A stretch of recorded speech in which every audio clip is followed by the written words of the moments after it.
next guest is a man that's gonna put together some grooves that'll make you wanna move. Put your hands together, Mr. King Brody! Oh, what's happening, y'all? There's so much going on here right now. Y'all with the Live at 5 happy. Is it? You let me go? You let me go? All right, we're gonna go. First, let me give a shout out to Rock. We need him to relax. He's acting like Will Smith right now, ready to. But I ain't gonna be Chris. It's gonna be a little different. My tuck's gonna get messed up. Did y'all talk about that today? Y'all get into that? We just touched on it. That's it? Yeah.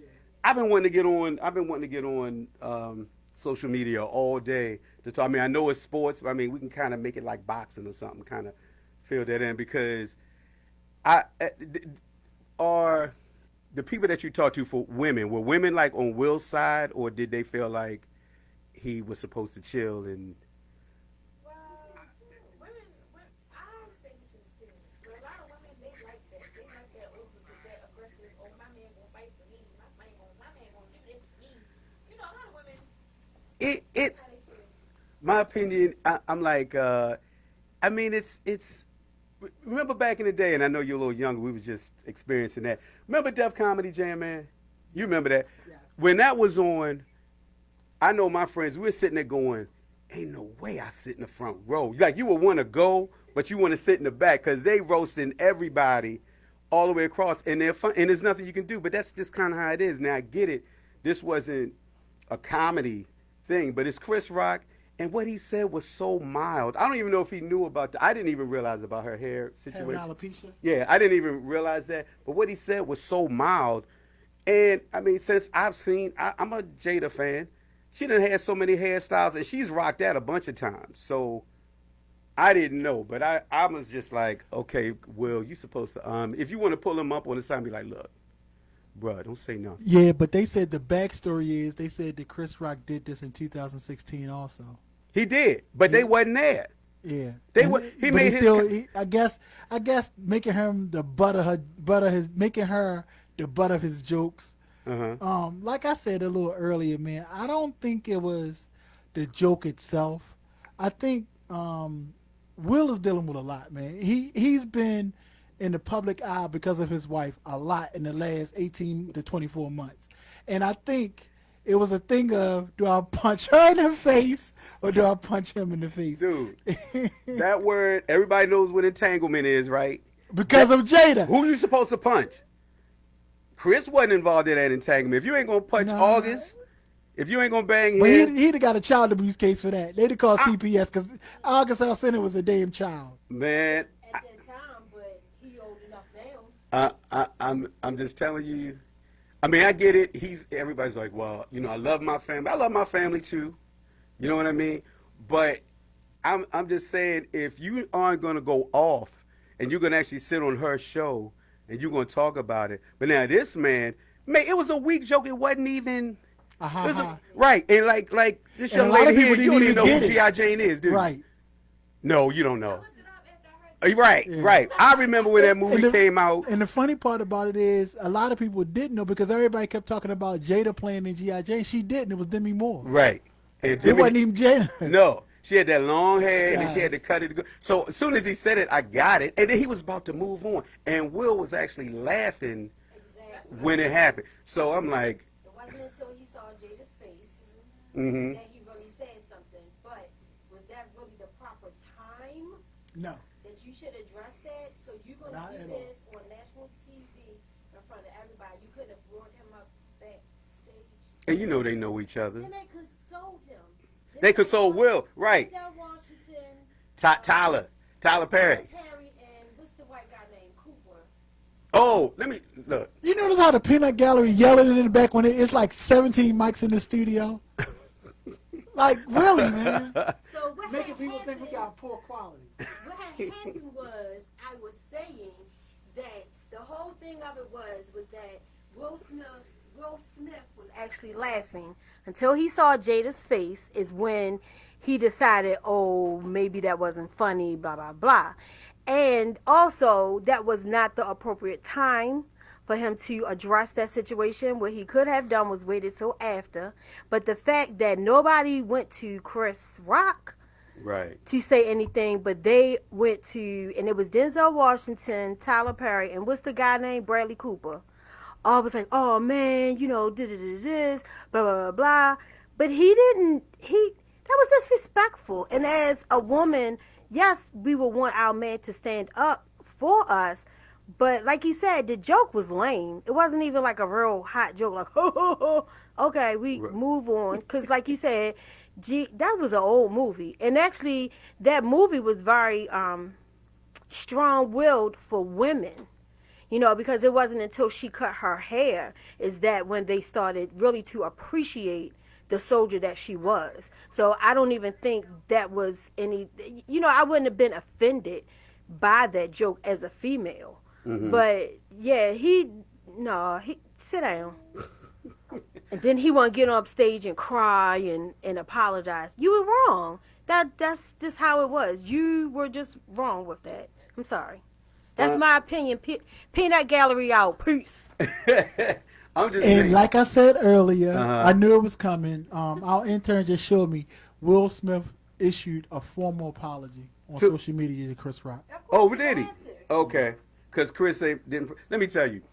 But Chris gonna get him. You know, Now, HBO special was you coming. know he's coming here in a couple weeks. Yeah. He's going to be at the Lyric. Man, but that ain't Tonight. big enough. No, the Lyric ain't big enough. Chris Rock called HBO today and told him, I need an hour HBO special. You know he gonna get it. He got about 58 minutes of Will and Jada. He about to get. You Bruh. think you think he got hate for It that? was a prank. I did too. I did too. When I just know now. I don't claim to be a tough guy. I don't claim to be a tough guy, but I know if I've been on that stage and Will came at me, he's not gonna be there to get his award. He gonna have to. Tyler Perry got to go up on stage, and they're gonna FaceTime Will because he's gonna be at Los Angeles Memorial, whatever's out there. He's not gonna be able to sit. I told you, my tuck's gonna be messed up. His tuck's gonna be messed. It's just, you know, even if I take the L, he's not just gonna walk back, you know, fix his collar and walk back to his seat and then yell at me. Sitting at, nah, man, it wouldn't have gone. And Chris Rock is definitely about 50 pounds lighter, smaller. Yeah, he lighter. He's so. But Tony Rock is a brother, so you know he got some two pieces in him. You know good and well they from New York. They got some two pieces in them. I need to see how that goes, man. I'm sorry, I know it's not sports related, but I'm like, it's been killing me because I haven't been able to talk to anybody. But I tried to do a couple of memes or whatever last night. Try to throw my TikTok video out. I was just trying to do it all before everybody else did.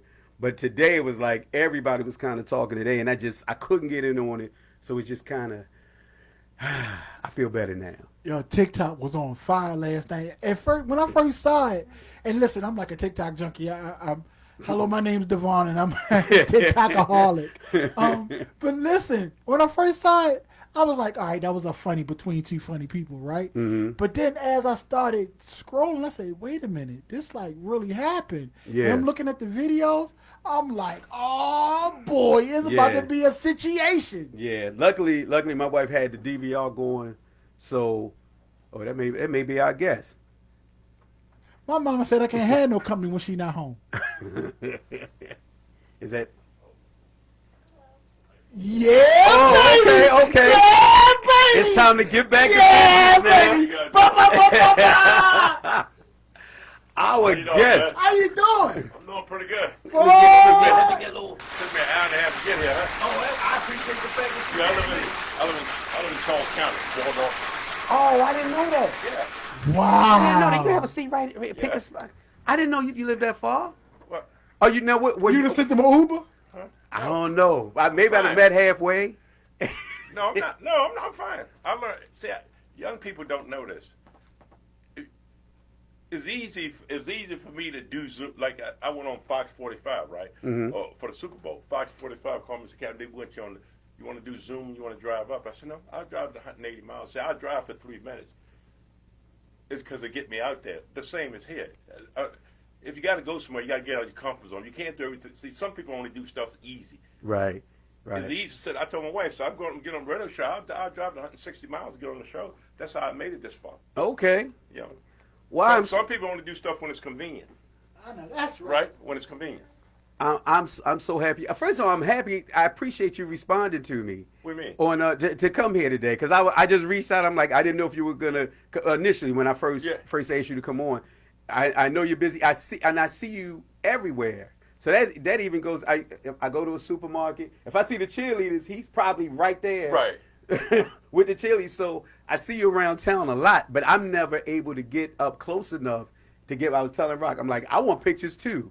I'm like them little kids. I can't push them out the way. Well, that's like me this weekend. Are you on Instagram? Yes. You follow me on Instagram? I just followed. Yeah. Just, So I did the polar plunge.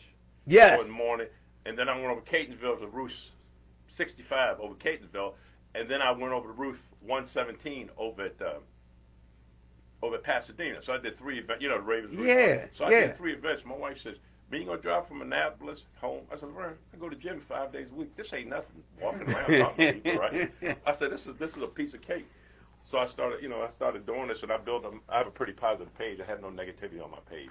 Okay. Or any of my social media. If you look for negativity, my page is not there, which means I attract like-minded people. Right? There's enough negativity out there. I don't indulge that, and I don't have none of my pages because negativity is not good for your immune system. I finally figured out the answer to my question. What's that? I'm sitting there saying, man, we play the Steelers, we play the Browns. Don't nobody bothers me. You know, they got some of the rudest fans ever. This man like 7'3". He was huge. Is this your first time seeing him in person? Nah, because Okay. our station used to be down the street from the stadium. Okay. And where he used to park at, every game day, he used to walk right by past it, us. yeah. Yeah, he used to walk right by us. That's my kid's book I wrote. Oh, okay. Oh, we gonna get into all Yeah, of we that. got because you had so much. You've done a lot. Well, so I didn't know if you were doing a Zoom. I didn't know how you were doing it, right? And you asked me to come. I said, sure. And then you told me where the studio was. I said, okay. He said, up in Baltimore on Chase Street. I said, because I'm from Baltimore. I said, LeBron, you going up? I said, yeah, I'm going up there to do the radio station. I'm retired military. I said, LeBron, everything ain't easy. You don't rise to the top just doing stuff easy. Right. Right? So I was on Fox 45 for 3 minutes. It's better than doing Zoom. And I didn't know. So where'd you grow up in Baltimore? What part? Off of North in Utah, upstream from the Oh, he in the hood. Yeah, I used to live over Utah Guards? Bruce Manor. It's Bruce Manor, called yeah. Pelham. Yeah, I came out of Bruce Manor. Wow. So I went to a function up in Baltimore. See, part of my success, I'm an outside the box thinker. See, people, what makes me different? See, everybody wants to do the same thing. But if you want to go somewhere, the man said, what separates you from them 20 people? Caesars Entertainment flew me to Vegas to you. I did a commercial for the NFL. Mm-hmm. They flew me to Vegas, and they put me up in Caesars, and they paid me a couple of grand. My wife says, will they come after you? I says, Caesars is a multi-billion company. They can pick who they want. Yeah. They email me.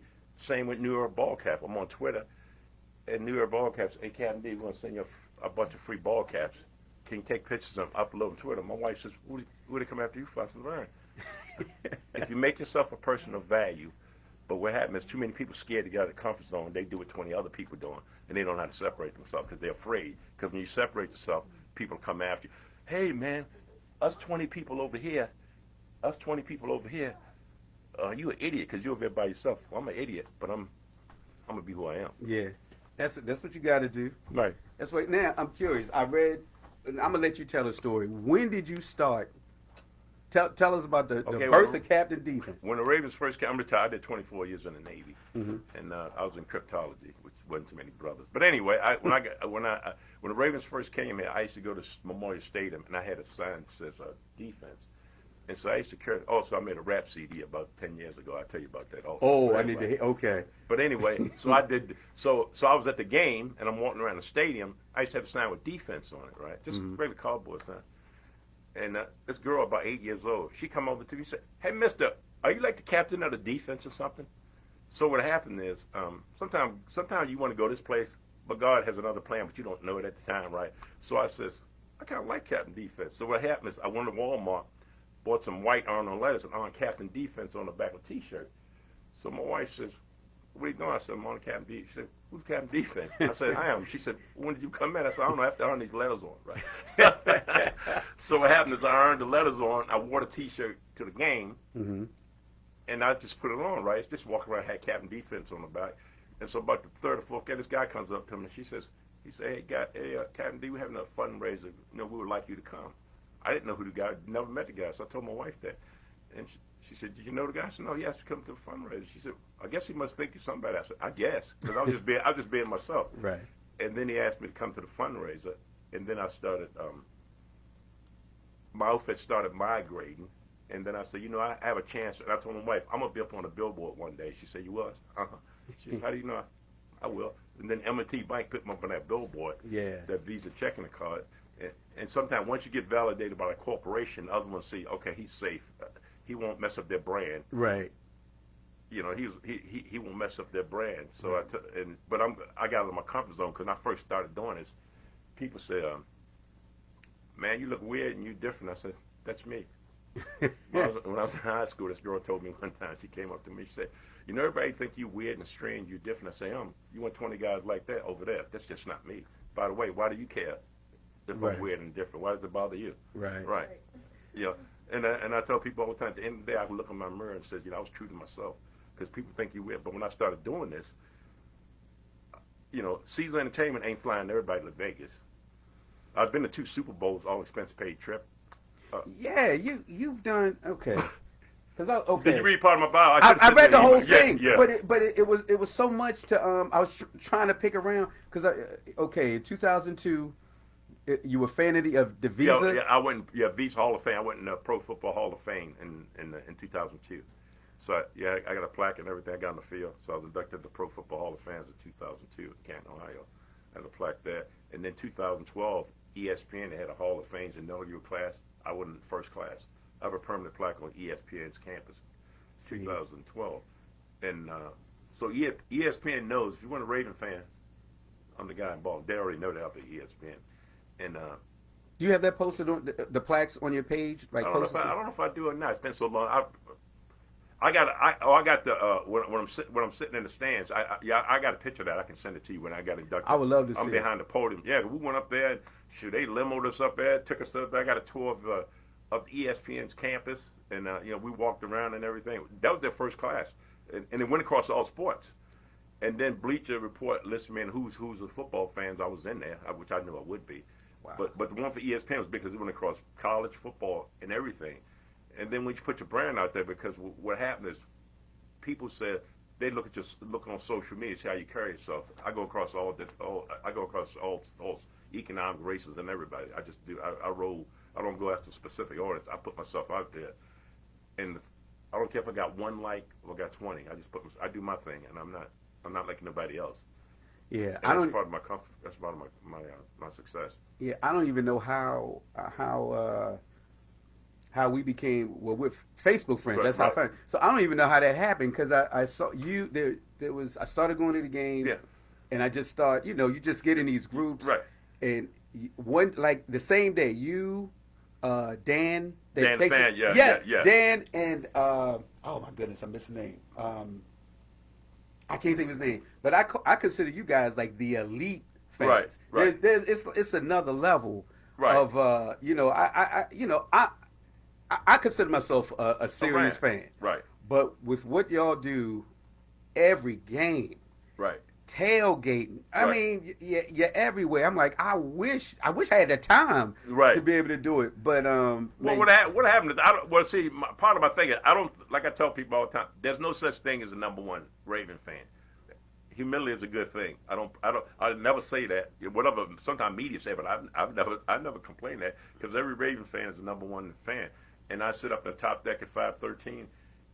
Raven said, "You want to move down close?" I said, "No, I'm comfortable because as long as I sit in the top deck, the fans feel Captain D just like us. He's paying for his tickets just like us, right? Yeah. I'm not. I don't need no. The Ravens done stuff to me, and Ravens flew me to the Super Bowl, the Rams and the thing. So we go there. I had to beg my wife to go to the Super Bowl.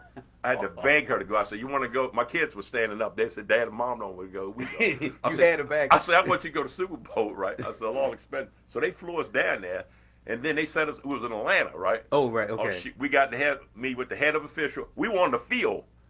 And my wife says, well, this looks like any other field. I'm saying, honey, this is... But you know what? That's why I love her. She's the balance of my life. You know, she doesn't tell anybody, Captain D. She like, have fun, you know. This is just like NFL. I said, honey, the Rams bench is right there, right? And it was all these bench paid trip. So we coming back from Atlanta, and we're in the hotel. Well, the hotel didn't have a shuttle, right? I didn't have an Uber cab. And my wife says, how are we going to get back to the... my wife said, how are we going to get back to the hotel? I mean, to catch the shuttle. I said, I got this. That's what I have. 2 great daughters. My daughter Chandra. Yes, Dad. Can you get me an Uber from the CNN tower to the airport? Okay, Dad, I got you. Let me text you the tail number. I said, and my wife said, how much it cost? I have no idea. My wife always worked. My wife want to pay her way. You know, she don't want nobody to give her nothing. She said, how much it cost? My daughter, heck, if I know if it costs. She took care of it. The Uber came. Same thing. We were flying up to Seattle. My daughter here she's a senior scientist for a biotech company. She worked on COVID-19 for 2.5 years. Worked 12-hour shifts. And my daughter out in Seattle, she's a senior. She's a multicultural kindergarten teacher. She had kindergartners who can't speak English. But anyway, so we flew. So we were supposed to fly out of BWI. I got a text from Alaskan Airlines says, hey, you're not flying out of BWI. You're flying out of National. Well, my son-in-law works at NSA. He was going to take us. We was going to drive my daughters, and I said he was going to take us to BWI because his office, NSA, is up by BWI. Well, he couldn't take us. my wife says, why don't we get to the airport? Hey, Chandra. Yeah, Dad, can you have an Uber, pick us up, and take us to National? Okay, Dad, I got you. My wife says, how much it cost? I have no idea. I don't really, you know what I mean? She tries to keep you grounded. My wife, yeah, she don't want no free ride. She want to pay her way, right? Even to her daughter, I said, I have no idea how much it costs. My wife said, you think? I said, bro, I don't know how much an Uber costs. In fact, I don't even really care. So we go there, and then we go out in Seattle, and it was this past Christmas, and we go out there, and their furnace broke, right, out in Seattle, and it was cold out there. But anyway, we go out to Seattle. This was Monday coming back. It was Monday. We supposed to black. I'm a glasses half full person. I run through life that I deal with stuff as it comes. I don't. Some people go me worry before it gets there. When it comes, I deal with it. So we out in Seattle on a Monday. We supposed to fly to Baltimore that Friday. Well, my daughter here texting my wife. Oh, Chan says a big snowstorm come to Baltimore on Friday. Our flight get canceled. I said, Vern, it's Monday out in Seattle. I'll deal with the snowstorm in Baltimore when it comes, okay? I'm surely not dealing with it on a Monday out in Seattle, right? Because my wife said, I said, if you want to go back and forth, well, she say 5 inches. I said, Vern, I'm out in Seattle. I'll deal with it when it comes. So, sure enough, we got in the canceled flight. So then we go from Seattle to Portland to Utah. I said, Vern, I'm getting back to Baltimore. So we go to Chicago. We got a 2-hour layover. I'm always nice to people. And if you're nice to people, people do good things for you. So we fly to Chicago. I'm talking to this guy at the gate. I said, man, you guys get beat up here. Yeah, man. Everybody talking about the weather, man. People yelling and screaming. I said, well, I don't roll like that, right? So I come back. The guy said, asked my wife, which lab? Henson. Here's 2 tickets for first class. My wife said, why? I said, that guy didn't owe me nothing. He didn't know me from Adam. I said, Laverne, sometimes be nice to people. He might have got beaten up all day, and I was the first person that was nice to him. I don't know what the deal is, but he didn't know me from Adam. He didn't have to do it. He just gave it to him. Cause I was like talking to him. I said, yeah, man. I said, you can't control the weather. I'm not a negative person. I don't get into it, right? So yeah, he upgraded us to first class, and we. It pays to be nice. Yeah, what happened is people will buy an inferior product from you simply because you're nice. Conversely, if I don't like you, I don't care how good your product, I'm not even really hearing what you say because I don't like you. I never got my mindset. You know, mines do this and everything. I don't really like it. That's all I hear. So I always be nice to people because all these sponsors for this book, each of them paid me $500, right? Because I'm a reader. And they gave it to me just here, Captain, did his $5 for church. So all these paid $500. They paid for the book. Okay. So they donated, and we put that thing on. My manager's Jewish. She bought the money anyway. But anyway, but when I did my rap CD about 10 years ago, I go in the studio. I took this guy about 21 years old. I said, man, I want to do a rap. He said, you know how to do a rap? I said, man, I watch 106 in Park. I can do something. It goes like this. My name is Wes. They call me Captain D. I rolled this thing and this one. It was terrible. So You need a DJ? No, Right. no. Right. Oh, okay. We're talking. So we rolled in the studio, and the guy was pretty good. I told the guy, so I can recognize sharp people. The guy didn't say it well. You know, the rap, the guy said, I work with you, right? Because some people, you know, I'm an older guy. Some people turn people away, but I can recognize outside the box people. I can recognize people who get it. Some people don't get it, right? But anyways, we go in there. He said, Captain, you know, you gotta get the hook. Hook? What's a hook? What are you talking about? So I said, okay. So we go in there, we do it, right? And so I'm like, okay. He said, this was like, he said it costs $3 to make. He said it costs $3 to make. We're selling for $10, right? So he got the CDs making, you know, he didn't have the plastic. You know, he just gave me CDs, he didn't have them in plastic. I said, young man, let me give you a lesson, right? He said, Captain, here's the plastic. You can just hand. I said, look, buddy, putting the CD in plastic or seal it changed the whole perception of the piece of the CD. Yeah. Right? Yep. If I give you an open CD, it changed the whole perception. We put it in plastic. So I did it. I said, look, buddy, the little things matter. Because it's in plastic, it looks professional, right? That's true. Right? But he gave me the things. He didn't get it. I said, let me give you a little lesson about the little thing. So I did it, right? And so my daughter says, well, who's going to buy it? I said, look, there's 71,000 Ravens fans who know I am, and they know I don't know how to rap. But they'll buy it just because. Shoot, I sold them in one game. I was autographing all of them. Hey, Captain, give me 5 of them, right? Hey, give me 5. They know I don't know how to rap because I'm nice and deal with everybody. Give me 5 of them. And my wife said, how much you selling? I said, we'll sell them for $10. Right, and we sold them all. People were buying 4 or 5 of them, and I told my wife, I says, they know who I am. I was signing them and giving them to them and everything. And the guy, the DJ, was playing it. I had it blasted. And this one woman said, she said, Captain, you can't rap. I said, I know. I have to hear this song. I got to find it. I don't know if it won't be on no. I got to hear Trust it. me, buddy. You got to go real hard to find. I'm going to have to reach out to somebody hear this. Oh, I think it was Rah Rah Ravens. I think you ain't gonna find him. I'll be shocked if you find. I'm gonna have to My reach name out. is Wes. They call me Captain D. We roam this stadium. That's where I be. You know. You get out of here. You ain't hearing nothing. Don't even try to go there. Cause I ain't heard it. So we did that. so we did it, and then I sold them all to one guy. People buy, Captain, you got 5 of them, give me 4. The guy, and one of the guys was playing, one of the guys at the DJ that stayed, he was playing it, and he said, Captain, you can't rap. I said, I know. But You didn't say one. You didn't say you sold them all. I sold them all at 2 games. I sold them all. And then people kept asking me. I was like doing it kind of as a fun thing. Right. I didn't know it was going to go. I told my daughter, I said, the thing about being Captain D, because I talk to everybody the same way. When I go into Ravens Stadium, everybody got their Ravens stuff. I don't know if you're a used car salesman, work at McDonald's, CEO of a corporation. I talk everybody get the same respect. I talk to everybody the same because I don't know them talk. I just talk to people because I'm anyway. And a lot of times they say, you know that guy, he's the CEO of. There's one friend of mine. He's a corporate executive out of California. He flies back here all the time. Well, I'm talking to him, and I had these little things I was giving to his kids. He said, Captain, you can give my kids? I said, sure. He said, yeah, I give them to them. They free. Somebody gave them to me because somebody was giving me stuff.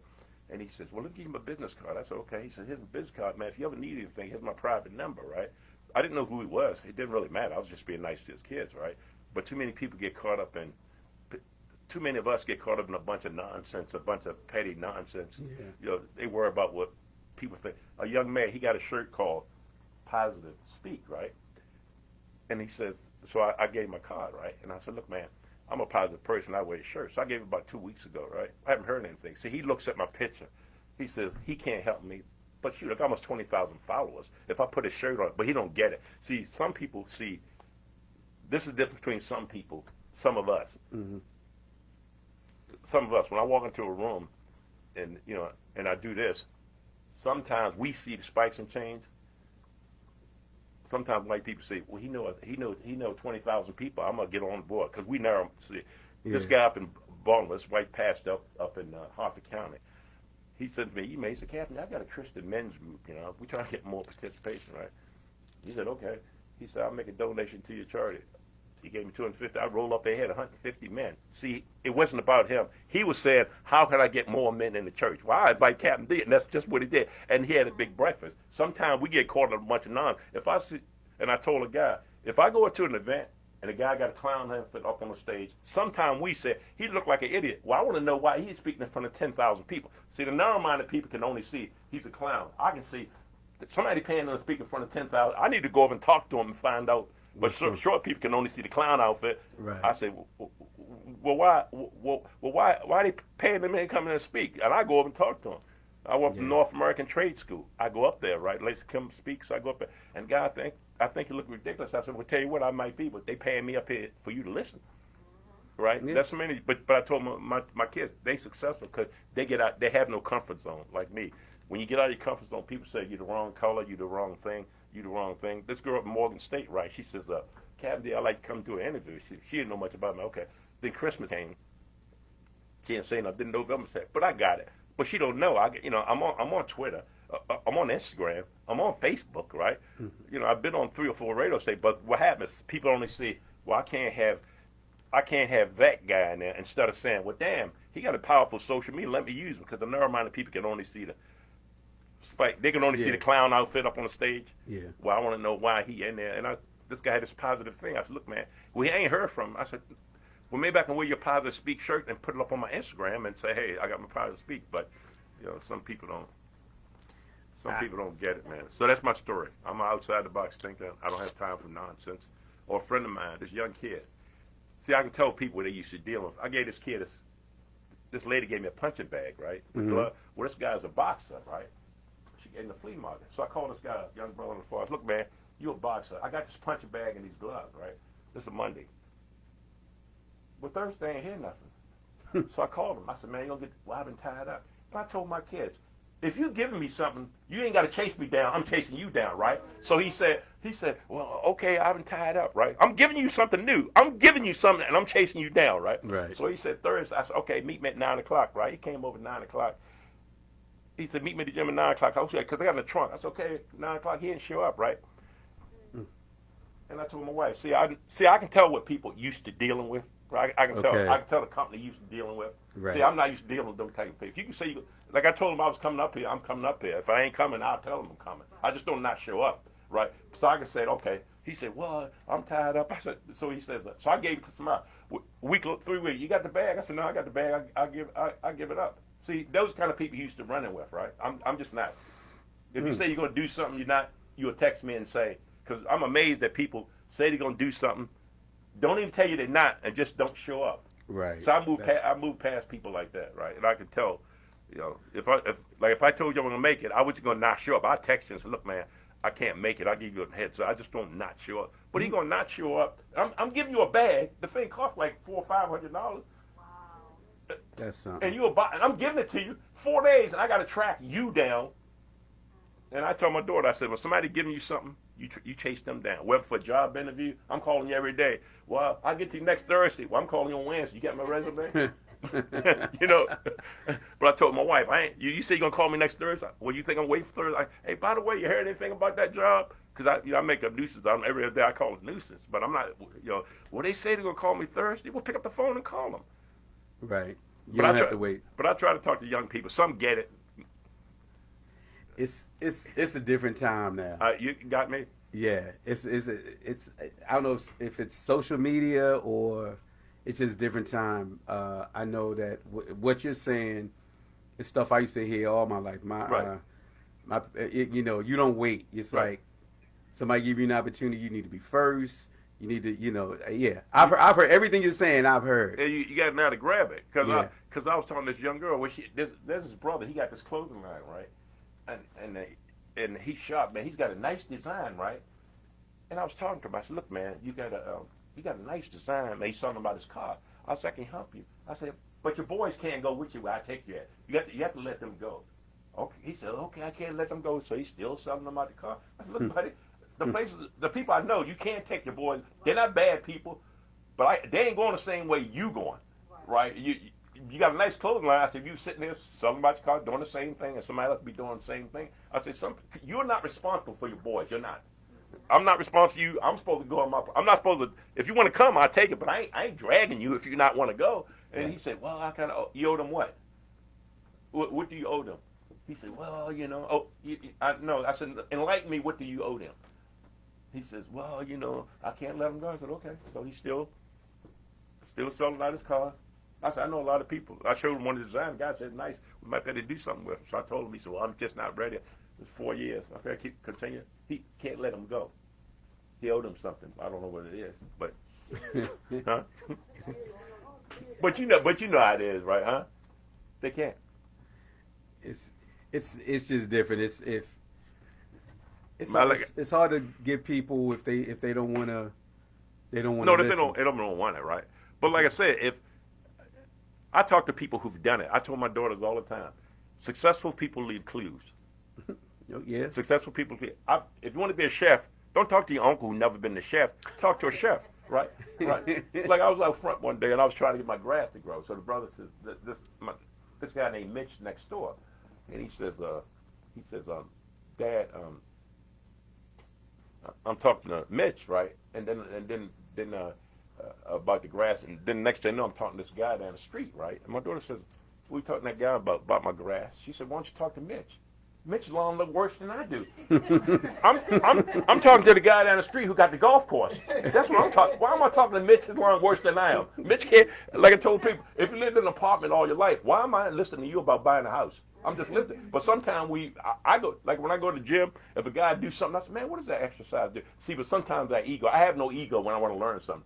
So if I know something, say, you don't know that? No, I don't know. That's why I'm asking you. I don't mind telling people I don't know. But we get caught up in a bunch of nonsense because my daughter's a senior scientist for a biotech company when she was going to college. When she called my wife on the phone crying one time, she was in Ohio Wesleyan. She said, my wife says, daughter number 2 is upset about something. I was like, give me the phone. So I pick up the phone. I said, Chan, what's wrong?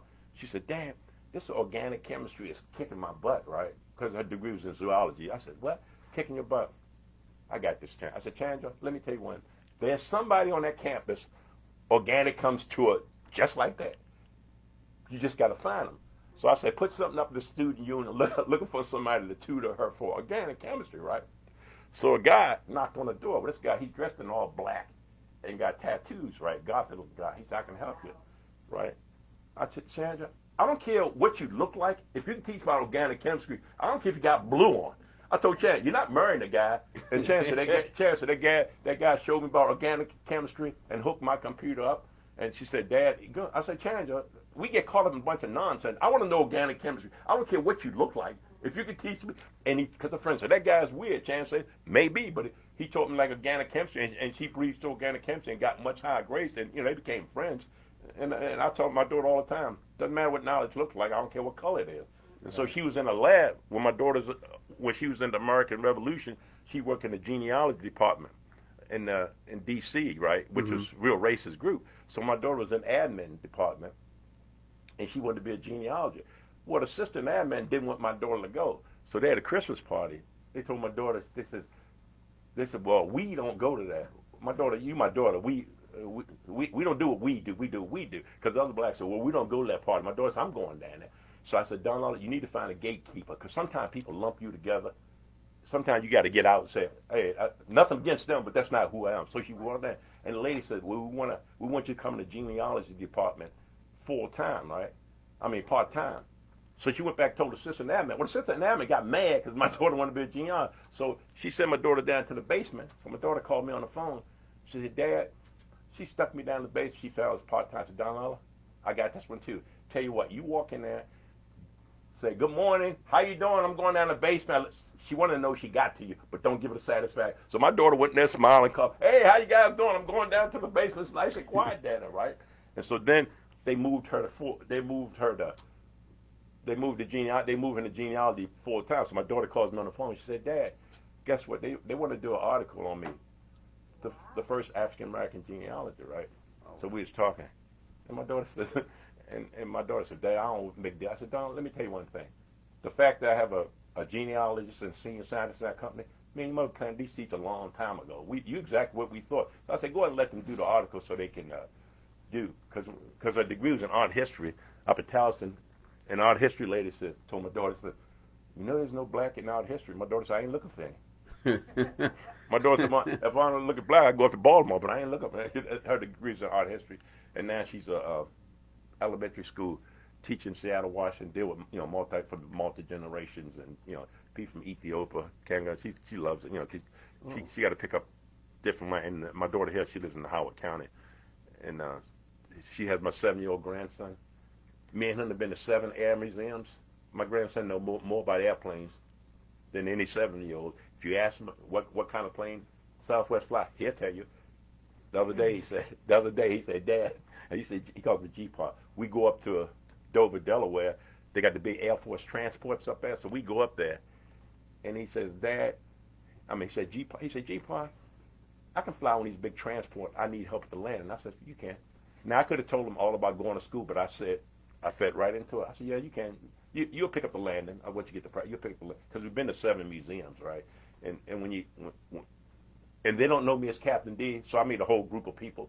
The only thing I have in common, we got airplanes. So the other day he said, G-Pod, do you know what a Tu-144 is?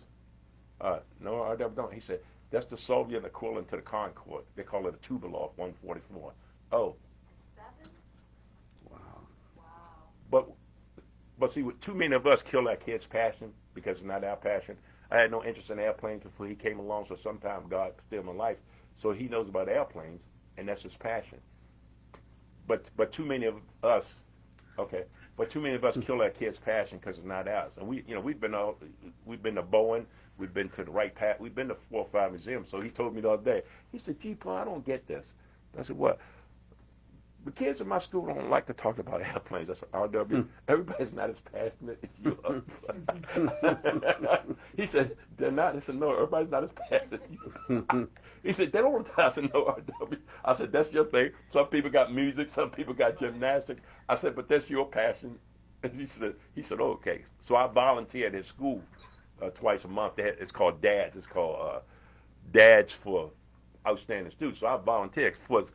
It's important for especially African American kids. See, that black man, we do volunteer, and men do volunteer in the school. So I go around and talk to all the people and everything. But anyway, that's my story.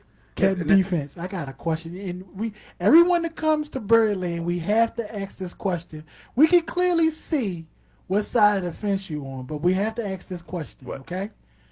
It's Sunday. Yeah. It's 4-19. Okay. The Ravens just lost by 2. Okay. How was your Monday? How's my Monday? Yes. It's fine. you can handle the loss, and it's the Ravens lose. You're okay. You're calm. You just I don't know. I'm disappointed, but I kind of put things in perspective, right? Nobody died. Okay. So, I kind of put it back. I'm upset, but I kind of put it in. I put Captain D is what I do. It's not who I am. I don't define myself, but as a Raven fan, right? But I'm disappointed by the time I'm get home. I don't move. One thing about me, my biggest thing, my motto is move on. Okay, I did it. No matter what happened in my life, move on, right? And I do it. We won the game. By the time it's about an hour and a half home. By the time I get home, I'm okay. My wife, she okay? I compartmentalize things. The Ravens lost. Let's move on to the next one, right? Troy, so that's the answer there. After our loss, we got to get out the house. So let's get out the house and ride for an hour. No, okay. It's when the Ravens win, I will get a phone call like congratulations, like I was in the game. Right. Congratulations. Right. And I'm like, and I know what it means. It's like the Ravens won because Right. people know. It's such a long. The week is long. Right. Actually, the Thursday game probably makes a difference because Right. there is a game. So that's kind of the new week. Right. But certainly up till Wednesday. Right. Wednesday, I'm just starting to come around because they're talking about whatever the Thursday game is. Right. But I'm depressed. Oh man. My week is shot. Yeah. Yeah. I'm looking at the schedule now, and I'm trying to picture. Well, we don't have the exact schedule, but we know who we play You know who against. play, yeah. So soon as the schedule came out, in my mind, I'm like, oh, well, I see 11, 12 wins. Right. Now I see all these changes Right. are against our opponents. Right. Steelers did something. the Colts. I mean, what's it? The Florida teams quarter. Yeah. Saints got some. I'm like, it's a lot. There's a lot happening. Well, a lot of them we don't play. I think we play Denver. I know. We played the NFC. We played the South. We played this year. we played the South. So we got Wentz. We played the Redskins since they finished last, and we got the. Did we go to them this year? Did Here we go to go. the Skins this year? Well, No, we got the Giants. The Washington team. Did we go to them this We year? got the. We have our home games are Cincinnati, Cleveland, Right. Steelers, of course. Then we got the Bills, the Dolphins, the Falcons, Right. the Panthers. We played the NFC South. Yeah. Right, and the Broncos. So we got the Broncos again, Russell Wilson. Right. And then away games, same 3 teams. Then we play Tampa Bay, play the Jets, play the Patriots. Okay, we played the AFC East and the NFC South. Okay. I got Yes, it. Yeah. yes. Saints, Jags, and Giants. Yeah, we played. Yeah, we play. We played the Giants. How did We played the Giants. You remember last year we played the Rams? Yes. So our whole division plays the NFC East as game 17. You remember the NFC North played the AFC West. The Steelers played somebody in the West. We played we played the Rams. I think the Steelers. So this year every team in our division plays somebody in the NFC East. Right. We happen to get the Giants. I think they finished last in the division. Yeah, We I think they finished snuck last. that. Yeah. So Steelers got to play maybe Dallas, so they got to play, and then we play. Yes. Yeah. So the Steelers and Cincinnati got to play. Yeah, I had the way the system was before they added that. Yeah.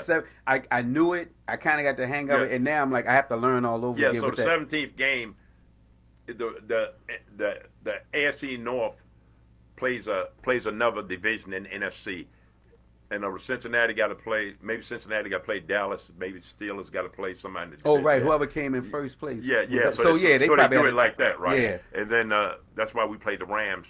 We played the Rams here. Now we got to go. Our 17th game, call it.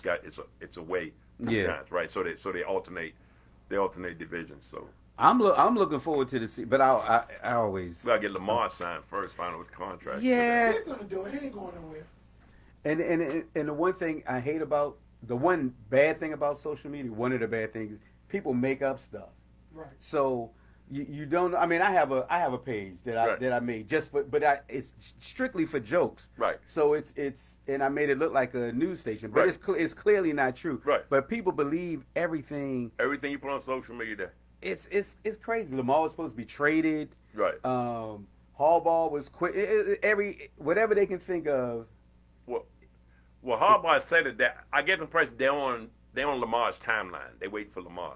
Whatever he said. Well, whenever Lamar wants to do it, Lamar's, he's working out and stuff. Yeah. I get that impression they're on Lamar's timeline. So Yeah, it's different with him and his mom representing him instead of having an agent. But it's kind of like Lamar's going to get his money. So if he decides to wait, if he does like Flacco did and he just waits, yeah. and if we get a Super Bowl, we're going to be in the same situation because you're going to have to pay him anyway. Yeah. But a Super Bowl takes that money a lot higher. I can't believe how much they paid Deshaun Watson. $230 million. I don't know. Cleveland confuses me. We're gonna have a show. We gotta have a Cleveland show too. They confuse me because why wouldn't you? I mean, it's like you need to get rid of Baker first because now you can't get it. So you don't have any first round picks. Who's gonna give you a first for Baker when we know? Well, they already know. They already know they're not getting the first round pick. You might. What happens? It might be like another team. They might have to pay somebody. Okay, we'll eat Baker's $18 million salary and give us a 6th round pick. That's what it's gonna be. Nobody, because everybody know you can't. The worst thing is everybody know you ain't got no bargaining power. Right. They know you got to get rid of him. Right. He don't want to be there. Right. So it's and all 31 teams know he don't want to be there. So we'll wait you out. yeah. You drag us in the training camp if you want, but they already know. Like the one question why you got 40 masseuse? But I don't, that's a whole nother thing, right? Because they say most players got 1 or 2 because they doing your body. Why you Right. got 40? But Right. like I said, There's a lot of questions I have for that one too. Because I'm sitting back and I'm like, okay, there's a couple of them, a couple of the people we know they lied because the police came out, Right. but he's got a long way to go. He's still got 20 something to Right. go. Well, like I told the people, if 1 or 2 people said don't eat at this restaurant, I might try it. But if 22 people tell me don't eat at a restaurant, I'm not going there. Now I can say all 22 I'm lying all over the top about, but if 22 people say don't eat at that restaurant. I'm not going there, okay? Now I'm going to sit there and say, well, you know, what them 22 people know, you know, if 22 people tell me, I'm not going there. One or two or three I can kind of live with, but 22 people tell me, don't eat that restaurant, I'm not going. What you think? So, how do you feel about the season? You think the season will be, or is it still too early for you? Well, it's still kind of early. Well, you know, did that linebacker, did he leave or? I haven't heard. Well, he came in Monday. Yeah. I haven't heard anything about him. I think he's looking for. I think the Ravens. I said somewhere that they gave him a competitive. He looked for 1 year deal, $11 million. I think. Okay. I think they said they were competitive with the Patriots and everything, and so he's looking at a 1 year prove it deal. I guess that's what I'm thinking, because he knows. See, right now the money's starting to dry up now. You know, Clarence Campbell's still out there waiting. Oh, yeah. Houston's out there waiting. Brandon Williams out there waiting. Pernell McPhee out there waiting. And see what happens, you know. As the money dry up, you know. Right. A lot of times, a lot of these players sitting on that couch come June, July after draft, they sitting on that couch and, you know, like Deshaun Elliott, he's sitting out there. Oh, yeah. And so what happens is the money's starting to dry up. You know, and then you might come back to the Ravens and you know, see Ricard thought he was going. Ricard wanted tight end money. Nobody giving you no tight end money. Right. You see, Ricard came back. Right. I mean, the moves that happen early always end up paying a lot of money. Right. If there's not somebody you gotta have. Right. You might as well just. I mean, we've always done. If you've been a Ravens fan, it gets frustrating, but it used to.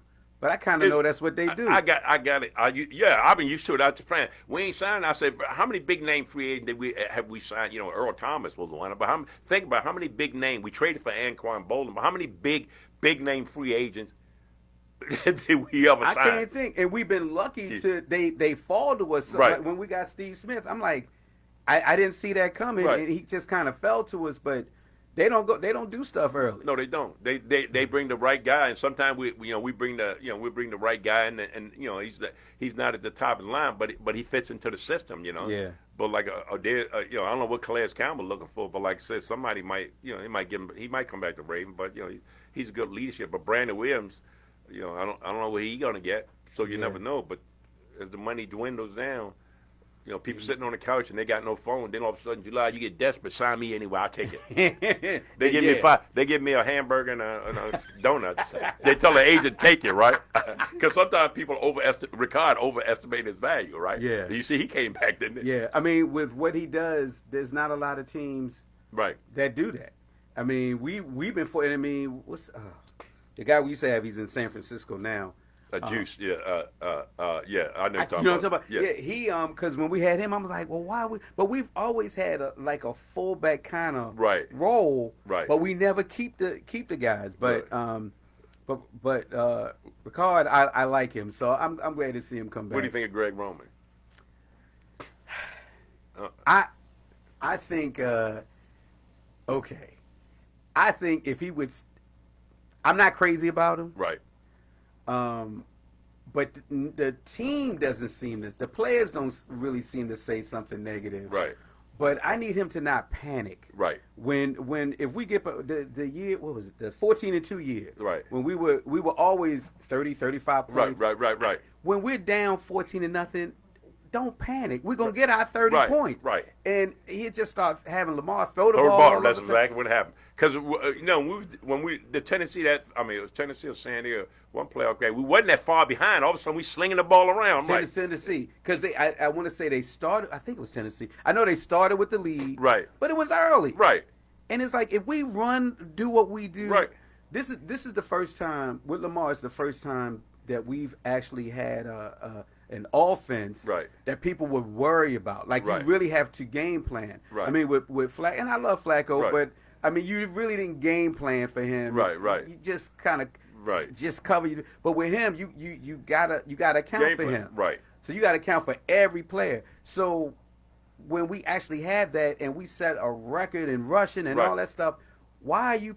What we do best is run the ball. We was me and Fred. We was watching the Steeler game. We were pounding them. We ran the ball like 4 or 5 in a row. Now something got to get cute with the red zone.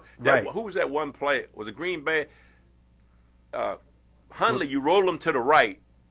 He only Yes. got one way to go. Right. He only can throw. I mean, Right. the field is short field. Everybody's there. He only got one way to go. Why Right. don't you just roll him back and let him look? He rolled him to the right. I said, Huntley, he only got one way to go. But Greg Roman, he gets kind of cute. He's like, well, let me show you. Lamar Jackson is a passer. Well, if we ran the ball, steal it. I'm like this. I'll run it 20 times until you stop it. That's exactly.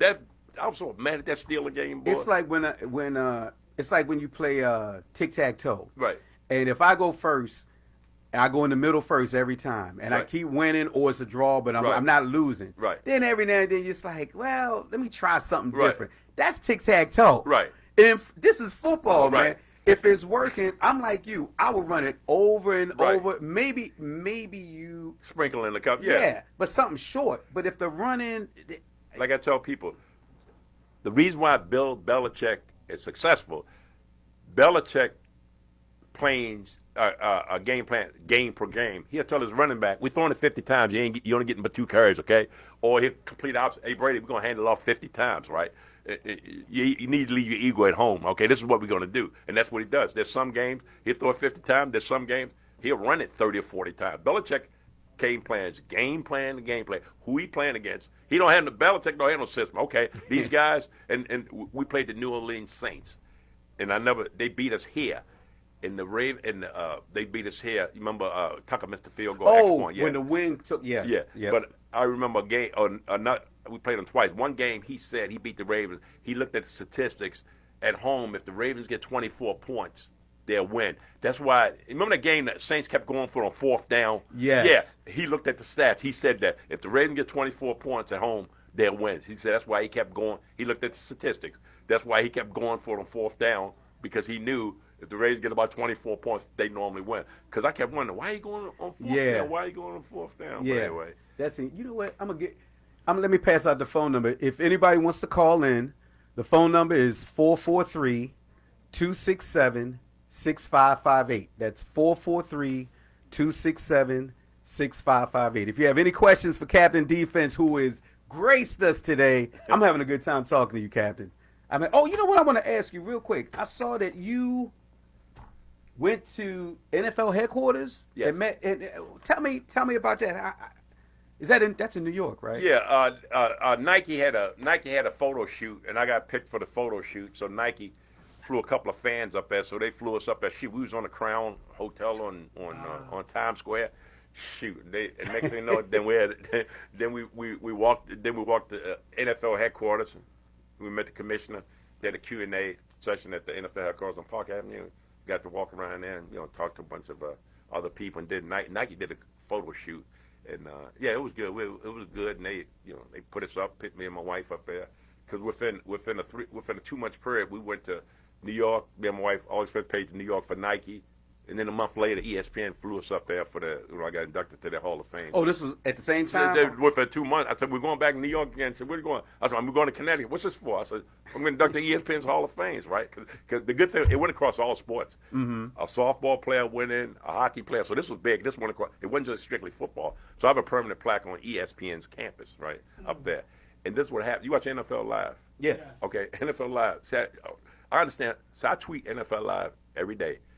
And they respond, they like my tweets. But I told my wife that because they got to be careful who they tweet back, who they acknowledge. Okay. I got that right. Laura, because I'll tweet, I say NFL Live is on right now. She'll like it. But it puts, because she knows me well enough. I'm not on that, oh, you look fine in that red dress. She knows me well enough to know, because she got to be careful. Marcus Sweets, he'll come back. Dan Orlovsky, he'll come back. Mm-hmm. But I told my wife, basically all I'm doing is putting my brand out there. And they know I am by now, and they know that, okay, he's a safe guy. He ain't a raving lunatic, right? And so, because especially women, they got to be careful whose tweets they like. Yeah, and right, so I tweet the show almost every day, and they'll come back, and like I said, NFL Live is on right now. So okay, let's get this quarterback situation. And I put something about Les Snead. I said these giving these quarterbacks money. I said they throwing away draft picks like Les Snead. I said Les Snead said, he had wear that T-shirt for the Rams, say F the draft picks. Oh, right. So I put, let's go like Les Snead. I said, they doing these draft, like Les Snead, say F. I put a bunch of uppercase these draft picks, right? And she came back. She said, yeah, Cap, they throwing away draft picks like that. I'm going with Les Snead said. So she came back. So basically, I tweeted to get my name out there and get my brand out there. That's what I do.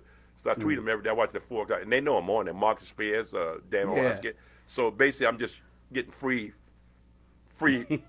They like it, like Kimberly Martin on ESPN. She retweeted one of my tweets because I call her the, Kimberly Martin on ESPN. Yeah. I call her the relationship guy person, right? Because she talked relationship. So I tweeted up there. I said, yeah. I said, Kmart, the relationship, NFL players' relation. So she retweeted that, and then I tweeted something to RG3 about some of these rookie quarterbacks get forced in, they're not ready. That's right. RG3's on there now, Yeah, right? and sometimes these teams think these quarterbacks are going to be the savior. I said, like Sam Down on Josh Rivers, they're supposed to be the savior. They didn't work out. So RG3 came back and said, yeah, that's right. They force a lot of people. So I Google my information before I put it out there. I know what I'm talking about. It says, stuff like that. Right. But basically, I'm just throwing my name out there, and it doesn't cost me a dime, and it's a free tweet, right? My Twitter game is very bad. I got to work on my Twitter game. I got to work on it. I'm going to start by following you when I get on and go from there. Yeah. Well, see, the thing I learned about social media, you don't have to be on there every day, but your fans now, if you say I'm going to be on Twitter on Tuesday and Thursday, people have to know you're going to be there. You don't have to be there every day, right? Like me on Instagram, I send out good morning every day, and I get about 25, 30 likes on it. But my name is out there. Right. Captain Defense is on the Twitter, is on my. Basically, all I'm saying is good morning. Right. I'll take a photo and I'll put it in my story. Good morning, how you doing? Have a good day. And I put it on my Instagram. Basically, I'm just throwing my name out there. And because I have a following, I got my motivation stuff and I got my Raven stuff. There's some people following my Ravens, but there's some people around the world following me because because the stuff I say, motivational, affects everybody. Black, white, people in Pakistan, people in India, about stuff like that. Like John Maxwell said, somebody knows how will always have a job. But somebody knows why will always be the boss. Okay. I was talking to this kid at McDonald's French fries. He says, do you know why they cook them at that temperature? He said, no, I just turned a knob to that. Do you know why? He said, no. I said, why don't you find out why you got to cook them at a temperature? Find out why, if you don't cook them at temperature. I said, the problem solvers make the money. The people like me, I can walk around this room and find 20, 30 things wrong. And you ask, Captain, do you have any solutions? Well, no. And you'll say, well, I can find what's wrong myself. I'm looking for solutions. Right. And I tell the kids that the problem solvers make the money. I can send a 5-year-old to walk around here and find problems. Okay, man, here's the 20 problems I found. What, do you have any suggestions? No. Well, shit, So I learned that, right? You know what I mean? You can find your own problems, right? Yeah. So I tell people all the time, if you fix problems, those are the people who make the money, the problem solver. Like, say, if I have a problem, I present to my boss. He don't have to like it, but he knows I got a suggestion. And I'm a strong believer in body language. People make an impression. Your attitude gets in the room before you do. The reason why I take so many pictures, because I radiate, right? Because people say, black, white, he looks like, I'm not walking around like I'm mad at the world. I talk to everybody, right? So people feel comfortable. People let me hold their babies. You know, the picture got taken with babies. People don't let anybody hold their babies, right? Yeah. And it's a comfort zone. But I tell people all the time, there's certain looks I have when I'm in Baltimore City, but there's certain looks when I'm when I'm Captain D. They ain't the same, right? So I tell her, and so people see you and they migrate to you and they ask for picture take, because everybody who give them a picture take got a job. I don't know what they do, but they got a job. There's somebody I know. They can say, "Oh, y'all got a picture take with Captain D." Right. Did you see my Instagram this past weekend? The weekend, is that with the at the Polar Plunge? Yeah. I saw a couple of it. You got some pictures. I saw a couple. Did you find his song? No, keep on looking, buddy. yeah. Look on Spotify. Might be that. But that's what. In fact, you let ain't me say gonna it real quick. If anybody, we're talking to Captain Defense. If anybody can find a rap song by Captain Defense called Raw Raw Ravens. Raw Raw Ravens. Yeah. Please send it to me. I got to reach out on my social. I have a You ain't gonna- diverse group. Somebody must Somebody ain't have gonna it. find it. But anyway, this is what I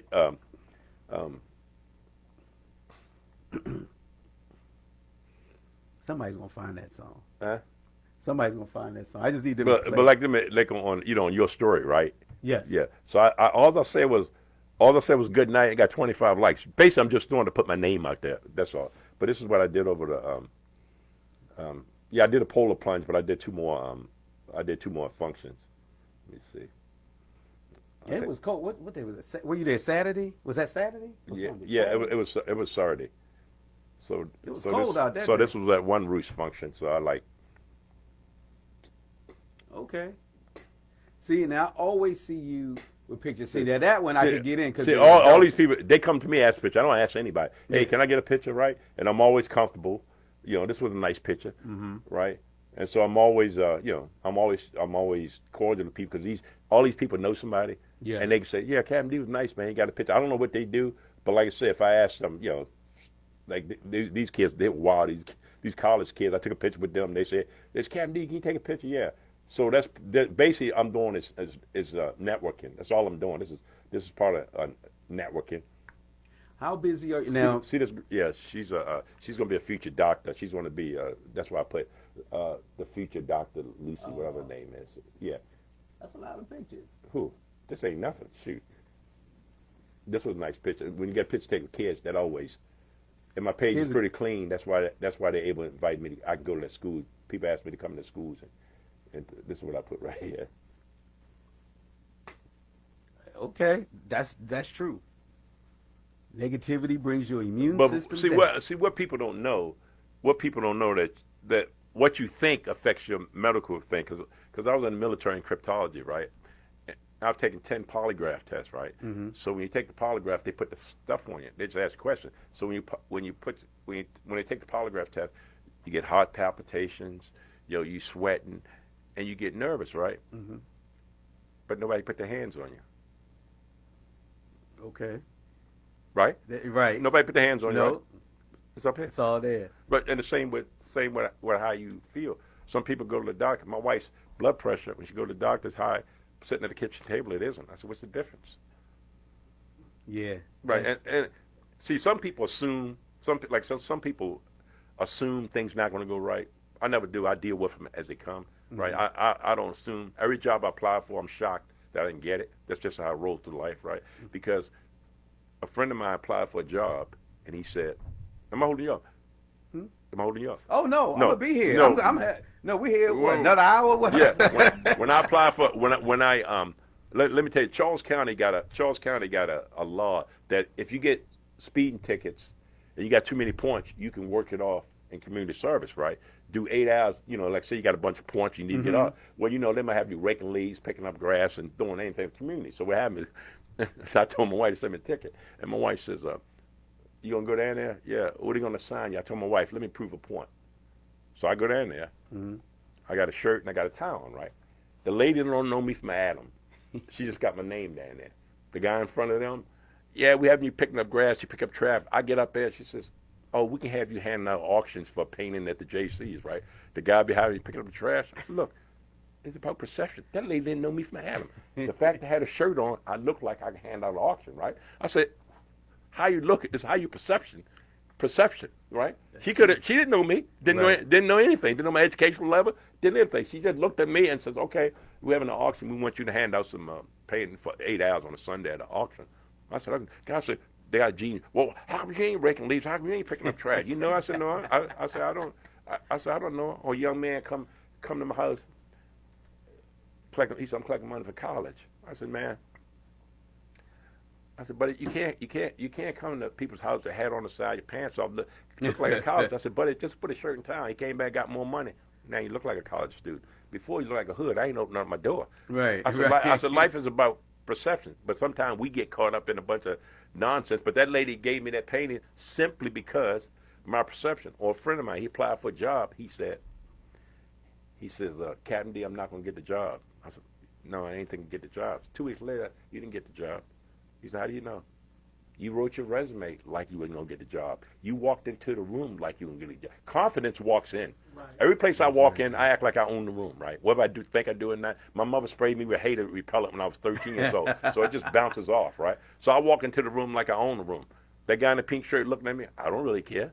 But what happened is you wrote your resume like you wasn't going to get the job. Mm-hmm. You walked into the room like you were going to get the job. And you set your mind up for failure. Every job I ain't got, but I walked in. You can answer the questions. He said, "I didn't get the job." I said, "Well, you wrote your resume." if you thought you can get the job, you'd spend 2 hours or 3 hours, 2 days. But since you wasn't going to get it, you put it together for like 40 minutes. Yeah, this is it. Because you wasn't going to get it, right? So Yeah. I'm a very positive and That's actually healthy for you too. Are you positive? Right? of course. What else they say? See, the thing is, because we're in positive doesn't mean I'm in denial. I got a hole in my roof, right? Mm-hmm. Now I can sit there, I'm positive, but I got a hole in my roof, saying, "Well, I can't afford it. You know, why did this happen to me? Why didn't it happen last week? My check come in. Ain't fixing the hole in the roof. I'm putting my energy to getting a hole in the roof. Okay, I'm not sitting there. Woe is me. I need to get the roof.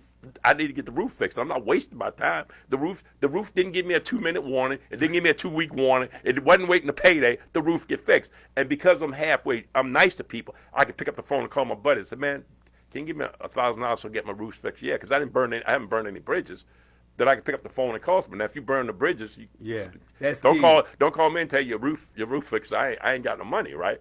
And that's what I'm saying. So I go through life that way, and what happens is it affects your brain. You know how you think affects your health and it affects your brain. Like coming back from Chicago, that guy didn't have to upgrade me to first class. Didn't cost me a dime. I was just talking to him and telling him I understood. He didn't have to do it. Maybe he was having a bad day, and I was the first person that said do it. So I kind of go through life. I have down moments, but I don't have down negative attitudes, hours and weeks and stuff. I kind of get down and pick myself up because woe is me. Or my question is, okay, Wes, this Captain, this happened. What are you gonna do about it? Like I put in all sorts of contests. Mom said, you win? I said, nope.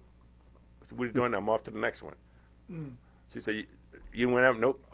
Like that Ford Hall of Fame had a fan of the year. Ed Reed came to my house. Ed Reed came to my house, had me a football. Wow. Yeah, he had me a football because they had a Hall of Famer come to each fan house. So I was one of the final 6. So Ed Reed, I didn't win. But you didn't know he was like. I didn't know he was coming. No, I'm sitting there talking to the guy in my living room. I had a film crew there, and they were filming, and he knocked the door. Ed Reed showed up. I got autographed football sitting in my house with Ed Reed. Wow. And he came there, and I was one of the 6 fathers. But my wife said, you know what? I said, no. I'm off to the next one. Then I did a photo. Amazon.com came to my house also. I did something for their Thursday night football package. They was in my living room, so I did a commercial about 3 years ago out in front of my house for Amazon.com. I try to find because I'm looking at all these commercials. You were on. You saw the billboard, right? About 2 months ago. Yes, I saw that. The billboard. See, that's impressive. But I was I was on YouTube. I'm like, maybe I can pull up. I know you on that night NBC Nightly News. Right. Did you see the one on that Yahoo? I did one with Sarah Goose on. It's on Yahoo, I think. Because some of them don't last. Yeah, I did the one on Yahoo. I was at the stadium and I did one like that. Because when you create a brand, when somebody says Captain D, you want to think that he gets along with everybody and he's uplifting and everything. Because there's so much negativity in the page, and there's so much negativity in the world, and it's easy to jump. Like I told the people, I told a person about, if you like oranges, if I like oranges, I can go on Google and find 1,000 oranges, how oranges are better than apples, right? Because you found what you're looking for, right? Right. Also, and then I can find 1,000 articles on why apples are bad for you. What you look for, you'll find. If you're a negative person, you easily find negative. It's out there, right?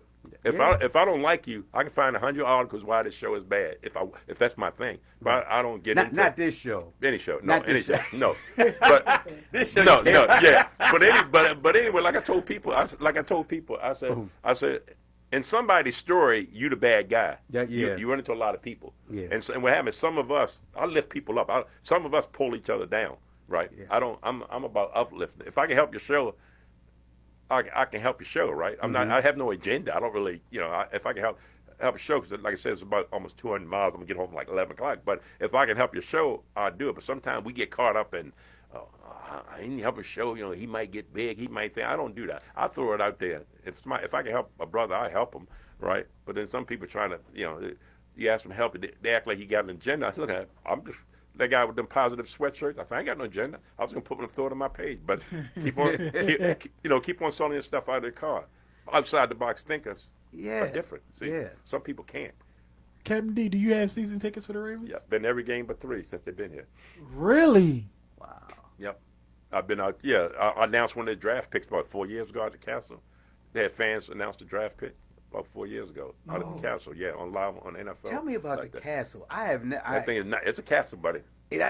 I see pictures here and there, and little videos, but I don't Got a know spir- anybody. It got a spiral stair. Well, they asked me to. See, I know the marketing girl out there. She always asks me to do something. Kate, she's a. She's a marketing person. She'll call me. She'll email me. So, like, if ESPN is looking for me, she'll call me. If somebody's looking for me for something, or something about whatever, commercial, whatever, she'll get my name. They'll email me and say, we got the name for the marketing person. But, yes, it's a pretty impressive place. It's big. And I met, just like me, this is another subject, about the black coaches, right? Mm-hmm. So I told my wife, my wife said, what are you doing? I said, I'm going to write the owners of 8 NFL teams. So I wrote the owners of 8 NFL teams, right? Mm-hmm. I sent a certified letter, right? I sent a certified mail, right? It's about black coaches. What I said, we can't lead an NFL roster with 70% of the men are black. Is that what you're saying? We don't have the intelligence. I say Matt Patricia was 23-10 in Detroit. Only way he got the job in Detroit because he's one of Belichick's disciples. Joe Judge, he was a special teams coach for Bill Belichick. And I went on there. I went on there hard. I said, one of these days, the players gonna get involved, right? So yeah. So my wife, I wrote the owner of the Ravens. I wrote the owner of the Jaguars. I wrote the owners of Mike Brown of Cincinnati Bengals. I wrote the owners of the Buffalo Bills. I sent a certified mail. So I told my wife one thing, sure, it got to the facility because I got it. I said, you got a receipt. I got a receipt, right? Right. So all of a sudden, a week later, they announced Anthony Weaver is one of the coaches, right? Anthony Weaver. Yeah. I didn't say nothing, right? I told my wife. Then all of a sudden, the NFL got a new diversity team. The owners are meeting. The owners are meeting in Florida now. The owners meeting. So they got this new diversity by coaches, right? And I told my wife. I told my wife, I don't know, because I wrote Goodell too. Okay. And I wrote Troy Vincent also. Oh, good. Yeah. Okay. And then I wrote it was the Bills, the Kansas City Chiefs, the Jacksonville Jaguars. It's about 8 of them. Yeah, that I wrote. And I wrote the owner of the Seattle Seahawks too. I kind of picked them at random, right? And so I wrote them, and I was hard on them. I said, we can't lead men. Jim Caldwell can't get a job. But I said Flores in Florida had a winning record. He can't, and I said he can't get a job. Eric Bieniemy, he can't get a job. And they have no room for error. What's the guy that used to be in Cleveland? Hugh Jackson got fired. It's like it was a bad team. Right. So now they're finally decent. They're Right. not terrible, and then you fire him, and when you Well, see, when I write a letter, I have my facts together. I said the guy Vince Joseph, he got fired in Vince Joseph, Denver. He got fired in Denver after 1 year, and then Vince Cullen, Texas guy, he was set up for failure. And I said I read somewhere that that black coaches has almost a 40% get fired after one season. I had stats on there. Yeah. I put it together. I went hard after Goodell, and I said, and Goodell came out. We need more diversity. And I put in there. Well, since Goodell worked for you, and he said we need diversity, that's a ball I need to know. And then I put a quote about John Lewis. He said, when something not right, something don't seem right, you're obliged to say something. So I put the quote. I says, I'm saying something. And I told my wife. She says, well, you think? I said, Vern, I'm like this. I complain about something, I do it. I can look there and say, I tried to do something. I said something. Right. I just didn't let it drop, right? Now, whether they say anything, they owe me no explanation. They owe me nothing. But I can look in the mirror and say, well, Wes, you tried to do something. You did. They got my letter. I'm quite sure they got it. Yeah. My wife said, I said, I don't know, Levert. I said, I told my wife, 8 owners got it. They got it. It went to their headquarters. Somebody opened it, and then somebody made it thrown in the trash. Bashadi got one, too. He was the first one I wrote. Wow. And on my letters, I didn't put what teams I wrote. I said, you're the 8th owner. Right, and Okay. he was first, and I wrote Troy Vincent, and I wrote, well, one thing for sure, because I said, the players going to get involved. The players going, okay, until you hire more blacks, we ain't showing up for OTAs. See, the owners ain't going to get it into their money. And I Right. put on there, I said, you guys better get ahead of it, because once the players get involved, they're going to say, we ain't showing up until there's more African-American coaches. Yeah. And then, but I told him, I said, you better get ahead of the game, because Troy Matthews, Tyrann Matthews for the Chiefs, he mentioned that exact thing. I didn't put his name there. He mentioned the same thing. I said, don't worry, wait till the players get involved, and then they're gonna say, well, we ain't showing for OTA. All that the top blacks say, we ain't showing up for Dak Prescott, Mahomes, and I'm gonna say, hey, we ain't showing up for training camp until there's more diversity. And my wife said, you think? I said, I don't know. But it sure is strange. I saw it on ESPN about a diversity committee and Rick Smith. Well, I don't know. Well, they probably if they're not even hearing that, like if that never crossed their mind, Right. And then you go, wait a minute, because that will make you do something. Money, messing Right. with their money is how you gonna make some. Right. change. When the players get involved, we ain't showing up, or like I told my wife, somebody. I'm sure some of the owners got it. Somebody say, well, let's show it to the owner. Because one thing, if Adam Schefter ever get a hold of it, there's some fan. I said, yep, I wrote it. Who did you write? I got the receipt for these 8 teams. It went to their facility. Now, if somebody didn't give it to you, that on me. But I sent it to your facility, and I got the receipt because I have a spreadsheet on it. Who I sent it to, the date, and I got all the receipts and certification. It's certified mail, and somebody at your facility because I got a tracking number. It was signed for the Kansas City Chiefs. It was signed for the Pittsburgh Steelers. It was signed for the Jacksonville headquarters. It was signed for the Buffalo Bills, Cincinnati Bengals. I got my receipts, because I told the brother, it might come out. Well, some fan wrote the NFL. I said, that was me.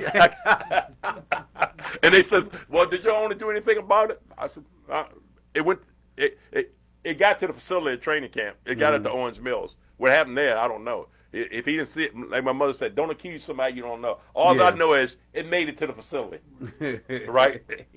And this is the person who signed it, and this is the date, and this is the time it made it to Kansas City Chiefs headquarters. This is the time and date it made it to Kansas City's headquarters. I said, right here. Well, do you think you got it? I have no idea. You need to talk to whoever signed for it at the headquarters. Right. Because they got there at 2 o'clock. Now, if somebody else in hot water, somebody else didn't, now maybe somebody didn't think it was that important. I called them out. I said, well, maybe somebody at your organization didn't think this letter was that important. Maybe it isn't. But sometimes all it takes, my wife says, she said, you think the letter? I said, I don't know, right? They announced a committee today, and all the owners are meeting there. 8 of them got eight letters went to their facility. So, out of them 8, somebody showed it to somebody. Hey, that's how it is. But sometimes we sit back and don't do anything. I don't say anything. But I said something because I wrote Troy Vincent before. Troy Vincent wrote me a letter back before about something else, and I wrote Goodell a couple of times. Goodell knows I am because I wrote him 2 or 3 times about stuff. Right now, whether he gets it or not. Mm-hmm. But I just do my own thing. And don't worry, Adam Schefter get a whole lot. Say, yeah, that's a letter. Captain Defense, could you explain the uniform to us? Oh, okay. Well, like I said, I used to have a regular T-shirt. Since I just had a regular T-shirt, I bought these camouflage pants. And since I was in the military for 24 years, I got all the branches of the military across of it. Then I got different things. Since I talked to kids about bullying, I have the bully patch in there, and I'm a cancer survivor. Okay. Oh, wow. Great job. Yeah, So is my son. Yeah, I survived cancer. And then I put different. Then I got in that Pro Football Ultimate Fan Association patch, and I trademarked this name, Baltimore Tough. Okay. For some. Then I put, I got official Raven fan. So I put various patches on it. But I wanted my uniform to have like a military theme to it, and because some of these uniforms are scary. I wanted my uniform to be, that being Captain Defense have to look a certain way, but I didn't want to be too scary where kids wouldn't approach you. Right, because some of these people got these big masks and everything. They don't get it. A lot of those. Lot of. They think the scarier the better. But I got compliments on my uniform wherever I've been. I went to Seattle. The guy said, "You know what? You got one of the best outfits I've seen." I said, "Oh, well, thank you very much." And because it's not, it's let me say, or the spikes and chains and this defense sign is a conversation. There's stories I can tell you about this one, but are we on there? Yeah. I'm gonna ask you later. Yeah. But yeah, so I go in a lot of schools, and I went to a graduation one time. I spoke at a graduation at a middle school in Bowie. The principal called me on the phone. We'd like you to be the guest speaker for the graduation, but can you take off the spikes and chains? Because you don't want some kid going back home and says, "Hey, guess what we did? Some guy spoke at that graduation with spikes and chains." But I got spikes out of the Halloween shop. Okay. And I just put them on there, and my wife says, "We're gonna do it from outside." I don't know, so I just threw them on there, kind of add to the thing, and being Captain Defense, and then I put this official Raven fan. Don't ask me. I just put that on there. When you at the game, are you more into hyping the crowd up, or are you there to watch the game? No, I'm more or less. Well, when I first go in, I take a lot of pictures. Well, I take about 150 pictures a game, and then I'm up at top deck on 4th down. I'm always up with my defense sign. Okay. Yeah, I'm up. Yeah, I'm hyping the crowd up on defense, and then like the 3rd, 4th. I mean, like about 10 minutes for game, sometimes I'll start walking towards the lower deck. But yeah, very seldom I see the whole game. Sometimes I miss part of the game because I'm talking, taking pictures. Yeah, That's why I don't want to be. I don't want to be Captain Defense. Yeah. You didn't ruin my day. Yeah, because sometimes, or one time, I go in the bathroom and this guy say, "Yo, Captain D, what's up?" I said, "No, I'm Hey, at the brother, I'm a urinal. little busy. Can I get you in a second? Yeah, I'm up at like, you get the urinal and say, "Yeah, what's up, Captain?" Yeah, I mean, or sometime I'll be in line getting something. They say, "Captain D, hey, I'll pay for your meal. Can I get a picture afterwards?" I said, "Sure." Yeah, I'll be buying something. Sure.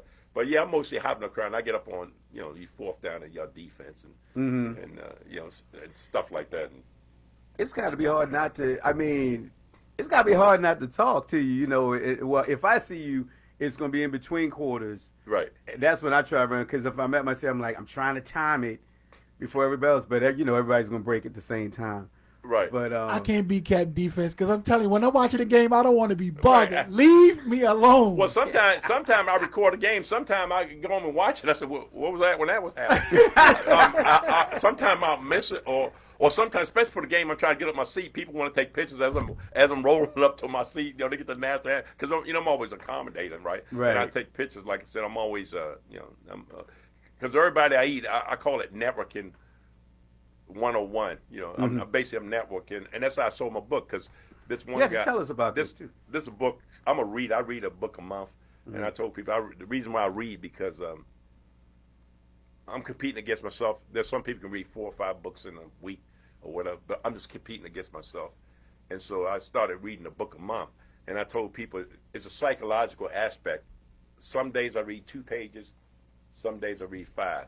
But when I go to bed at night, I say, "Captain D, did you read today?" "Yep, I did."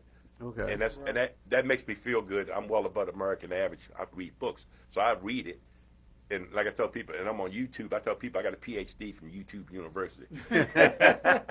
when I wanted to invest, Robinhood, the online investment, I thought, well, I'm an investor in Robinhood. She said, okay. I went downstairs. This guy had a video, and he was showing his girlfriend who knew nothing about Robinhood. After about 30 minutes, I came down. My wife said, "I just completed a course at YouTube downstairs. I got it now." Because he was showing us step by step. The information's out there. You just got to go get it. Right. So I opened up an account through Robinhood. And it's I don't have much money in there, but I've learned how to move money. This one stock I had, it was called automatic trucking. Trucks that can drive themselves, right? Yeah. Yeah. They've been testing them, right? Yeah, they're not out officially. No, Okay. not official. Yeah. Okay. But you don't need a driver. They can drive across the West Coast. You ain't got to pay overtime. They can track it and everything. So I got it. Wow. It was like $25 a share, and I got it. Well, it got up to 50, and I told my wife I got greedy. I said, let me see if it rolls. NASDAQ, what, $12 share? I took my money out when it dropped to like 26. I took my money out. I had much money, but I took my money out when it dropped down. But it's like $12 a share. I was like, my God. So basically, I got into it to learn. I know a little bit about stock, but it's kind of a game. I don't have that much money, but I learned how to they teach me how to read because I'm always like learning things, and so I did that. But anyway, my book is about it's for first graders and kindergartens, and I've read it to a couple of kindergarten classes. Okay. And I've sold them. They go for like $12, and you can order them online. But anyway, it's a nice book, and I like about it's got big print on there. Okay. You don't need your glasses to read it. No, Captain Defense, he did. Yeah, right. As a grandpa, I say, hey, because I like a reader, right? And so when I bought the book, and I started, I started reading, and then people started buying it, and my manager, put it that I can order, that you can order online, and she gave me one of them things. So what happened is, somebody asked me to show up for an autograph signing. Like the guy said, "Captain D, we have an autograph signing for Mark Andrews. Can you come?" I said, "Yeah." So what happened is, he invited me to come, and then he'll put on his page, Captain D's going to be there. Then the place to have in the bar put Captain D's going to be there, and then I put where I'm going to be at. So all 3 of us working together, right? Okay. So I go to the autograph, I'm taking pictures, and then the guy at the autograph give me free autograph pictures of Mark Andrews, and then I sell my book there while I'm there. Okay. So all 3 of us kind of working all together. three of us get something out of it, right? Yeah. You want me to show up, and then I put on my social media platform that Captain D's gonna be there. Yeah. And so that's how it works. All 3 of us works, and then like I said, I sell my books there, You doing well with the book? Yeah. I think I got 17 left. Yeah. I think we had like Wow. Yeah. Good deal. It's like books. Right. You're a rapper. Right. Yeah. You got Yeah. you sold out. You sold out. Yeah. So Because- it sounds like you it sounds like you're platinum. right. No. Well, the thing is, my biggest strength is I don't care if I get laughed at, as long as I'm true to myself. Mm-hmm. But too many people scared to get out of that comfort zone. Yeah. They scared to get right. Yeah. They scared to get it. They stay right here because, like I said, when you get out of your comfort zone, people gonna say you're the wrong color, you're the wrong size, you're the wrong this. You need to get back in there. My mother said, "Wherever God puts you is where you belong." That's just what I do, and I hang out of my comfort zone. If like I said, if 20 people go that way, I'm comfortable saying, "Hey, look at that idiot standing over him by himself. He's not like me." You're right. I'm not going with you 20 people just because you 20 people going. I stand on my own. I'll stand on my own reputation. If you want to call me stupid and idiot, that's fine. I'm comfortable, right? And whatever I get, I'm not chasing likes. People all the time they say, "Captain D, you can buy 1,000 likes." I said, "Nope. People on my page are the one I'm following. I'm not buying fake people. I figure you follow me. If I put something on the page, I get 1 like or get 10 likes. Doesn't really bother me because at the end of my day, God's going to ask me, what did I do for other people? Not how many likes I got. Just because I got 1 million likes, it doesn't make me any. That doesn't get me. How many people did you affect in a positive life? And if I came to this way, I've been people in the hospital. A 9-year-old. That's got to be a good feeling for you too. Yeah. But it's got to they got to perk up when they see you come in. A 9-year-old girl was in the hospital. Was about 15 years. She had an unfortunate accident. This lady hits me on social media, and she said, "Captain D, can you come visit a friend of mine? Her daughter had a unfortunate accident, and she asked me, could I come up there, right?" And Laverne said, "Do you know the people?" I said, "No." But the girl asked me, right? And so I said, "Marsh, what are you going to say when you get there?" So I said, "I don't know." So it was at John Hopkins. She's up at John Hopkins up at the pediatrics ward. So I go up there, and I don't know the family, but the friend. I go up there, so I start talking to her. Her name is Madeline. And she says, and you know, the family was down in the dumps, and her father was down in the dumps, and they was. So I started talking to him, and I told Madeline, I said, Madeline, I said, remember this. I said, use this as your measuring stick. If you can handle this, everything else falls under this. If some guy breaks up, he said, "Hey, I almost died. My leg got amputated. I don't care. I can handle this." And so she did. So I went up there like 3 days in a row, and been the family and everything, helping them get through it. So they got through it. Now she's at college. She's in a nursing program now. She's going. She's real. She's doing really well, right? She's That's playing awesome. lacrosse, right? Yeah. And then what happened is, I met one of their best friends owned a big time winery. He said, "Captain B, if you ever need any wine," so I met them out of Jarrettsville. So I met a friend because I met them, right?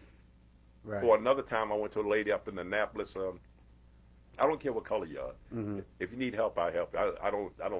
You know, God put me here to help anybody who wants help. I don't get caught up in that, right? Because I'm here for everybody. You know, if you want a picture, take me. I don't really care. I don't narrow my focus. This book is for everybody who likes to read. Doesn't care who you are, right? So this guy said, "Can you visit the hospital?" I said, "Sure."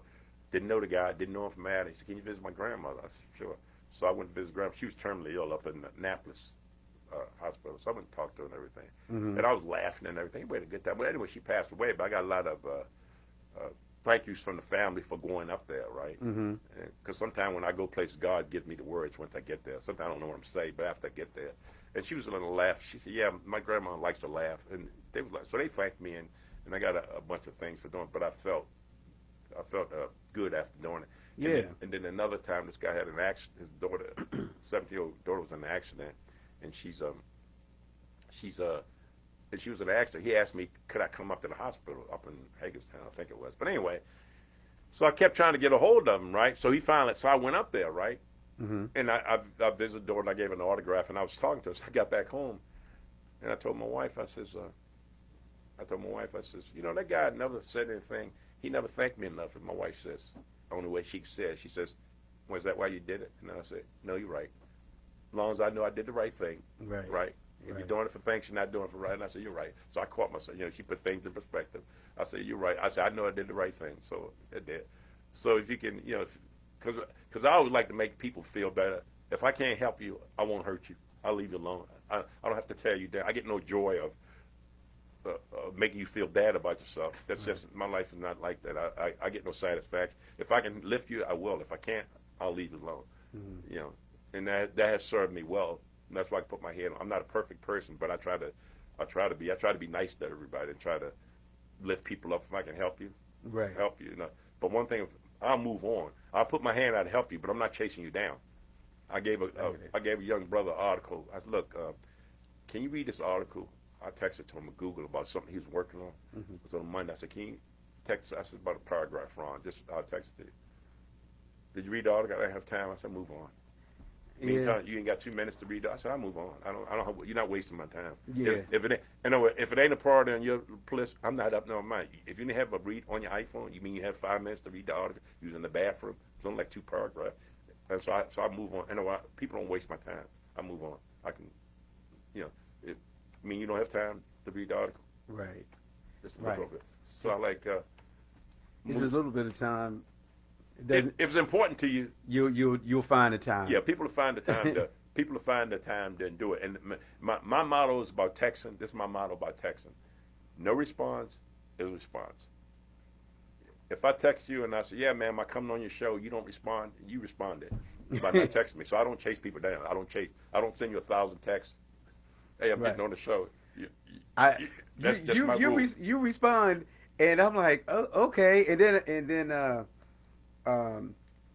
in our communication, I mean, you responded, so I'm like, I'll send something, and you might be like me, I'm not always on. Right, I'm not always on it. I get to it, but I will respond. Right, you responded every time. Right. Every time, and I'm telling you, the first time I was like, he responded. You know, I was like, okay, and then you said, I said, can I get a picture with you? You said, well, I'm not gonna be in uniform. Do you remember? Yeah, I you said you weren't gonna be in uniform. I was like, I would. In my mind, I'm like, but I wanted to see you anyway. Right. But I was like, in my mind, I was like, but I want the picture. Okay. But I didn't say that. Right. But in my mind, I was like, I wanted the picture. Right. But I know. But I told you I would. Right. Right. You did. Right. You did. Right. I told you would because, like I said, I don't know who you know, but after this, you might know somebody that can say, hey, why don't you ask Captain D? That's what it's about. But some people don't want to pay the price. I can sit in the comfort of my home on Zoom. It'd be a lot easier, but it doesn't change perspective. But because I talked to you, now you know me. Yeah. You might run this mic. Well, Captain D will come because I don't know who you know and you don't know who I know, right? Right. And so that's about networking, about helping people. Simply so the however far it took me to work up there is well worth it, because I'm something gonna. Yeah, I get admirable. Some, huh? That's admirable. It is. What's that? The fact that what you just said, Yeah. the sacrifice that you made for us, that means a lot to us. Well, it's not real a sacrifice, but what I'm saying is to make it. Some people only want to do things of convenience. Well, I'm not. But like I said, I'm gonna get something gonna come my way about this. Maybe it will, maybe it won't. But at least I'm helping you out. Then at the end of the day, I say, well, I help. And right. I appreciate the help. And then and in listening to all of the charity and things that you. I do know a lot of people that would probably love for you to do something or whatever, and it also do well for your books and things like that. So there's a lot that can go on. Right, it's about helping you. But see, some people only want to do. See, successful people do stuff when they don't feel like it. That's why they become successful. Okay. Unsuccessful people sit on the couch where I don't feel like it, so they don't do it. That's why. Right. Successful people willing to put in the work. See, I'm gonna call myself one of the 3 or 4% that we willing to do. See, the 97% people working for the 3%ers. We doing what the 97 people won't do. Yeah. That's how I became Captain D. See, the 3%, 97% wouldn't drive up here. I had no idea you were coming from. It didn't really matter. But I'm thinking you're in the Baltimore area, and then I was curious. I'm like, did you grow up here? So you've answered a lot of stuff I was curious about. Yeah. I grew up here, and then I went in the Navy for 24 years. I was in cryptology for 24 years. Then I worked for the government. I've been around the world, stationed in Iceland, Panama, U.S. Embassy, England, Japan, you name it. So I did that, and like I said, both my daughters, like I said, they got the master's degree. One, like I said, one is a senior scientist, and one is a multicultural teacher. So I do, and so I always try to talk to people about education. Like my grandson, he knows a lot about airplanes. And he's sharp, and he likes playing basketball, and he likes doing cartwheels. But people say, he gonna be a basketball player? I said, no. Any math problem you got, my grandson be able to do it. You write it up on the board, he'll do it. You ain't pigeonholing him. He gonna be Wow. he'll find his niche, but you ain't pushing him to the NBA. If he wants to go, he's gonna be tall because he's one of the tallest people in his class. But you ain't pushing. If he wants to go there, he'll go. But you ain't. If he wants to fly airplane, he'll fly airplane. But you're not pushing him. You're not pushing my grandson. Yeah. You know, Do you know who that G-Paw is captain defense?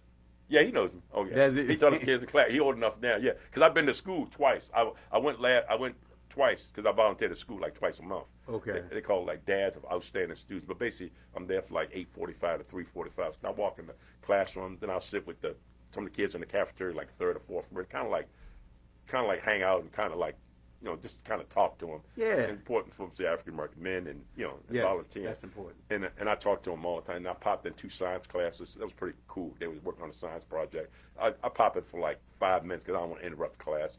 And these 5th grade, they was talking about the atoms. So, and I said, what's about the atoms? And the teacher said, explain to them what we studied. So a couple of kids explained. And then I went into a kindergarten class. This lady, she had a kindergarten class, and I was helping her cut things for kids, and they was cutting circles and everything. So this one girl, she says, well, she doesn't know how to use the scissors. I said, she don't, So I showed the girl. She had to be Hispanic. I showed her how to use the scissors. She let me touch her hand. I was showing her how to scissors, and after about 10 minutes, she learned how to cut. And I said, you know what? Maybe to change her perception that, hey, a black man showed me how to use scissors, right? Yeah. So sometimes God set me there, and she was cutting things out. So now she knew how to use scissors, but she didn't know how to use them before I got there. So kind of like sometimes God puts you in places for some other reason. And I told my wife, if I accomplish nothing else that day at school, I showed a kindergarten kid how to cut circles and squares out. That's true. And then, I mean, at least during football season, every Sunday I see you on TV. Right. So they're going to be at home and go, oh, right. he showed me, and so that's going to. And plus, I'm in the education because I've talked to PTAs, I've talked to teen moms, I've talked to, because I'm a cancer survivor, I've talked to cancer survivor. I've talked about education and being in the military. I've been lived in different places around the world. When we were stationed in Japan, we were stationed in Fallon, Nevada. They had what we call a Bobby Sox, which was a softball league, right?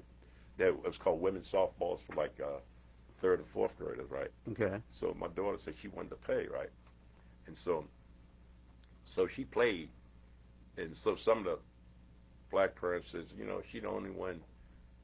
She's the only African American player in the league. I said, I guess, I don't know.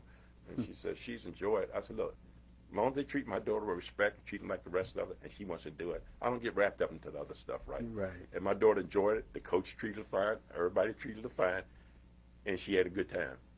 Right. Okay. Right. That's just how I roll. I said, long as you treat my kids fine, I don't need to be validated by nobody. My daughter's having a good time, right? We was in Japan. They had this swimming pool in Japan where hardly no Americans, we went. So me and my daughters went.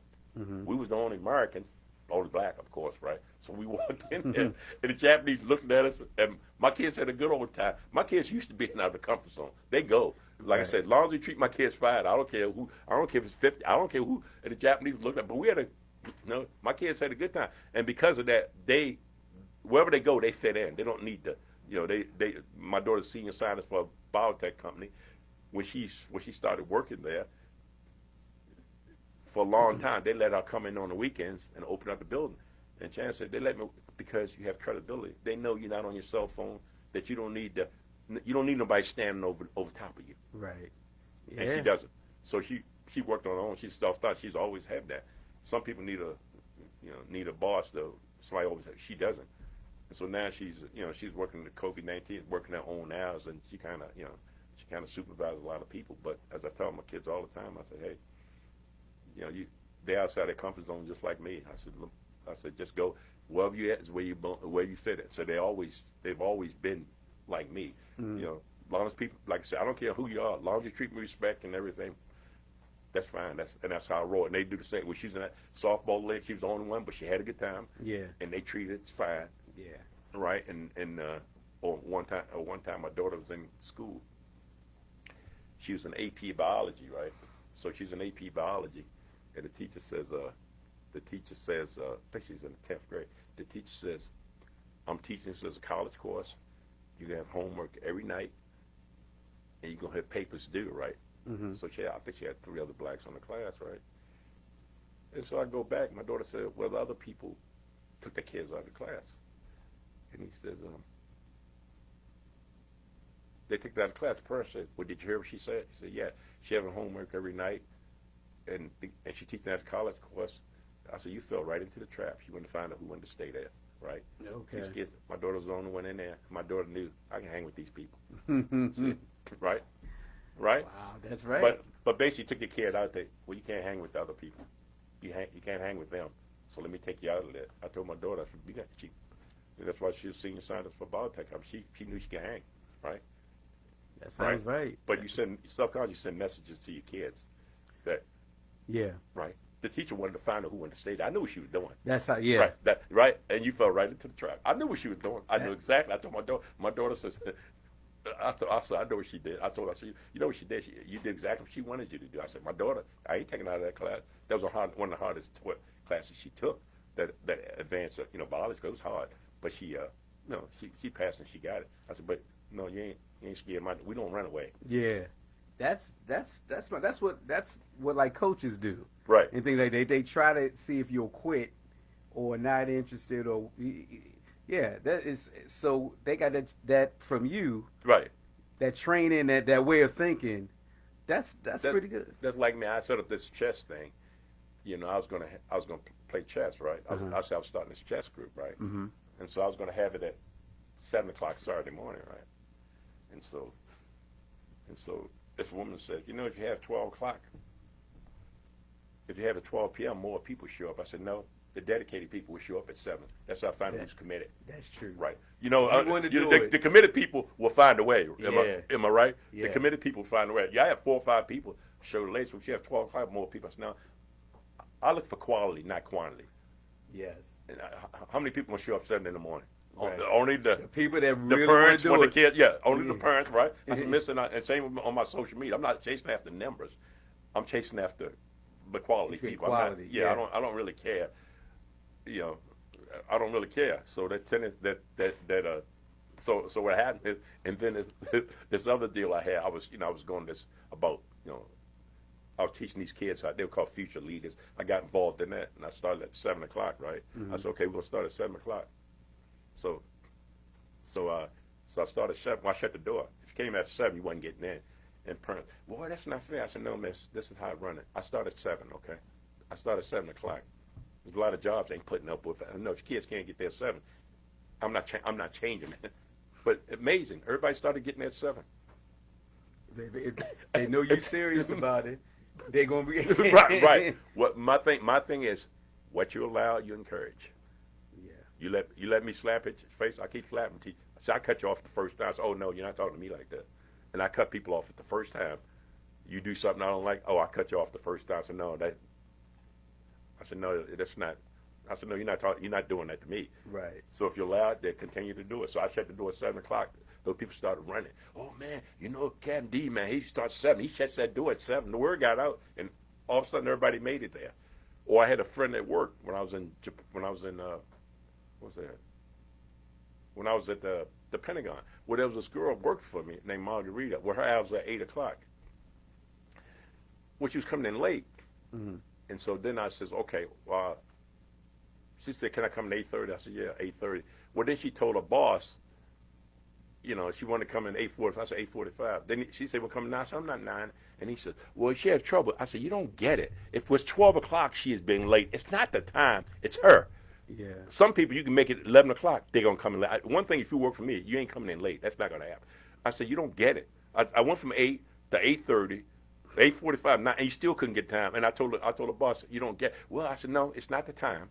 It's her attitude. Yeah. Right? I said, if I make it 11, don't you think she's going to come in late? Don't you think she's going to come in late? It ain't the time. I said, no. If you like people, that was my reputation. If you come in late, you ain't working for me now. Or I had a friend of mine. He would come in. This guy worked for this company. Well, he was coming in late all the time, right? Mm-hmm. Well, then he came in. He called in, and the boss fired him. And he said, what did he fire him for? I said, oh, man, the guy was in a car accident. The boss fired him. Mm-hmm. He said, man, that's fair. He fired him. No, he didn't fire him for this time. He fired him for the 20 other times. His credibility was lost. Okay. Now he had a valid reason, and the man said, oh, this is number 20. This is just time 21. right? Right. So you had a valid reason, for the one time. but you burnt your bridges the 20 other times when you didn't, right? And they said, well, yeah, he fired him. I said, no, he didn't. He didn't fire him for this one time. He fired him for the 20 other times. Yeah. Right? That's how they, yeah. Right? But all you said, oh, that's not fair. Well, no, what about the other time? If you got credibility, you call in. The man said, okay, yeah, you got credibility. Yeah, okay. I like, but if you got no credibility, I don't trust him. I don't believe any excuse you got. Right. I had a friend call me. He said, yeah, Captain D, I'll be late. You want to get something from McDonald's? Can you? Since I'm gonna be late, I might as well stop. Yeah, well, I guess. Yeah, well, he thought that was soften the blow. He said, yeah. You want something? Yeah, I'm late. You want something from McDonald's? or sometimes I used to have people that work for me, right? And like, we start at 8, right? And so they be eating their breakfast, right? Mm-hmm. And I said, look, I need you. Well, you see me on breakfast. Well, if you're on the clock, don't tell me that, okay? Now, so they got it. They picked up the mess. Okay, I'll get it for you, Captain. I didn't mess with if I have to, right? But don't let them be the first words out of their mouth because you're on the clock, right? Right. But 9 times out of 10, I didn't need it. But a lot of times, a friend of mine says, hey, can you do this? Okay, Captain. Okay, I'll go do it for you. But don't let that the first words out of your mouth. I'm not having it. You at work at 8, right? Don't tell me you're eating your breakfast. You eat your breakfast before. So I had a good working staff, but people act professional. And once people know what your work ethic is, that's everything. They don't everything. respect it. Because I had a bunch of people work for me, and I had a speech. I told all 20 people the same speech, the same sheet of music, what my expectation was. If you can't make it, give me a call. I said, give me a call. I said, I expect you this. I expect this. I said, when I give you a project, I expect you to do it. And I tell people all the time that once you know the people that work for you, there's some people I give a project to. Mm-hmm. If I say, like I give John a project, it's due 12 o'clock on Friday, and then people say, well, John goofing off. Well, I don't know. John gives me the project every day at 12 o'clock. I'm an end result person. Right. John can do whatever he wants. Right. As long as, here's a project, 12 o'clock, Captain D. But then some people you got to micromanage because some people you got to ask every day. But John was one of these people. Hey, John, can you have 12 o'clock? Got you. People say, man, what's John fooling? When did John get time to do it? I don't know. But the last 20 times I gave John the project, it was done at 12 o'clock. And that's the bottom line. I'm an end result people person. work at a different pace. And you got to know your people. Some people you got to tell them every day. Or when my daughter was on the honor roll, my wife says to me, she said, I don't know what channel you're doing at home. She listen to music. She on the phone. I said, all I know is she on the honor roll. I don't know how she got there. In fact, I don't even really care. But her report card tells me whatever she does. It's getting what you want. Right. It's like that Uber. You don't care. You just know the Uber got there. But some people like the back. Like I tell my kids at school, the first semester, we'll do it your way. And if your way's working, that'll be fine. You can stay there, And I said, your report card would tell me if it's working fine. Right? And I used to tell them that all the time. And I say, when they went to college, they got their bachelor's degree, you're only going to waste my money one semester. I'm going to tell you that right now. You're only going to waste my money one semester. One semester. Yeah. Is that what I was supposed to tell my kids? Huh? I said, is that what I was supposed to tell my kids? Now he tell me, Yeah. I'm like 6 years in college. Yeah, I told my kids, see, the key is what people make the mistake is. It's important to tell your kids what's going to happen before it happens, and then where they can go, they're not shocked, right? Right. They're not shocked when it happened, right? If you tell them, okay, that's like my daughter. She had a card in college, $500 for college, for an ATM card. I was going to help her, right? Mm-hmm. But if you up the balance, my name coming off of it. So my daughter said, Dad, I want to up to 1,000. I said, okay. So I took my name off. So she knew what was going to happen. I wasn't shocking her. I told her what was going to happen. So she said, Dad, I'm getting a new card. I'm going to take your name off it because I'm to 1,000. I said, okay. So she wasn't surprised. I told her what was going to happen before it happened, right? So if you tell them what's going to happen before it happened, then there's no, and you do it anyway, so you already know the consequence before it happens because I already told you what was going to happen. So she took it off. Okay. And she did. So both my kids know that if you want to go to college and get too hard, you want to take 2 breaks off, you want to take a year off to define yourself. But if you're going back on your own money. You're not going back on mine. I told them that. And they said, Dad, that's a threat. Well, call it what you want. That's just a fact. If you go to college and it gets too hard, you want to take a break for 4 or 5 years, go right on ahead. But and I told them, I help you with the first one. The master's is on you, and that's exactly what we did. I helped with the bachelor's. Well, we went at master's degree. Okay, hope everything works out, and both of them got it. Because I told them.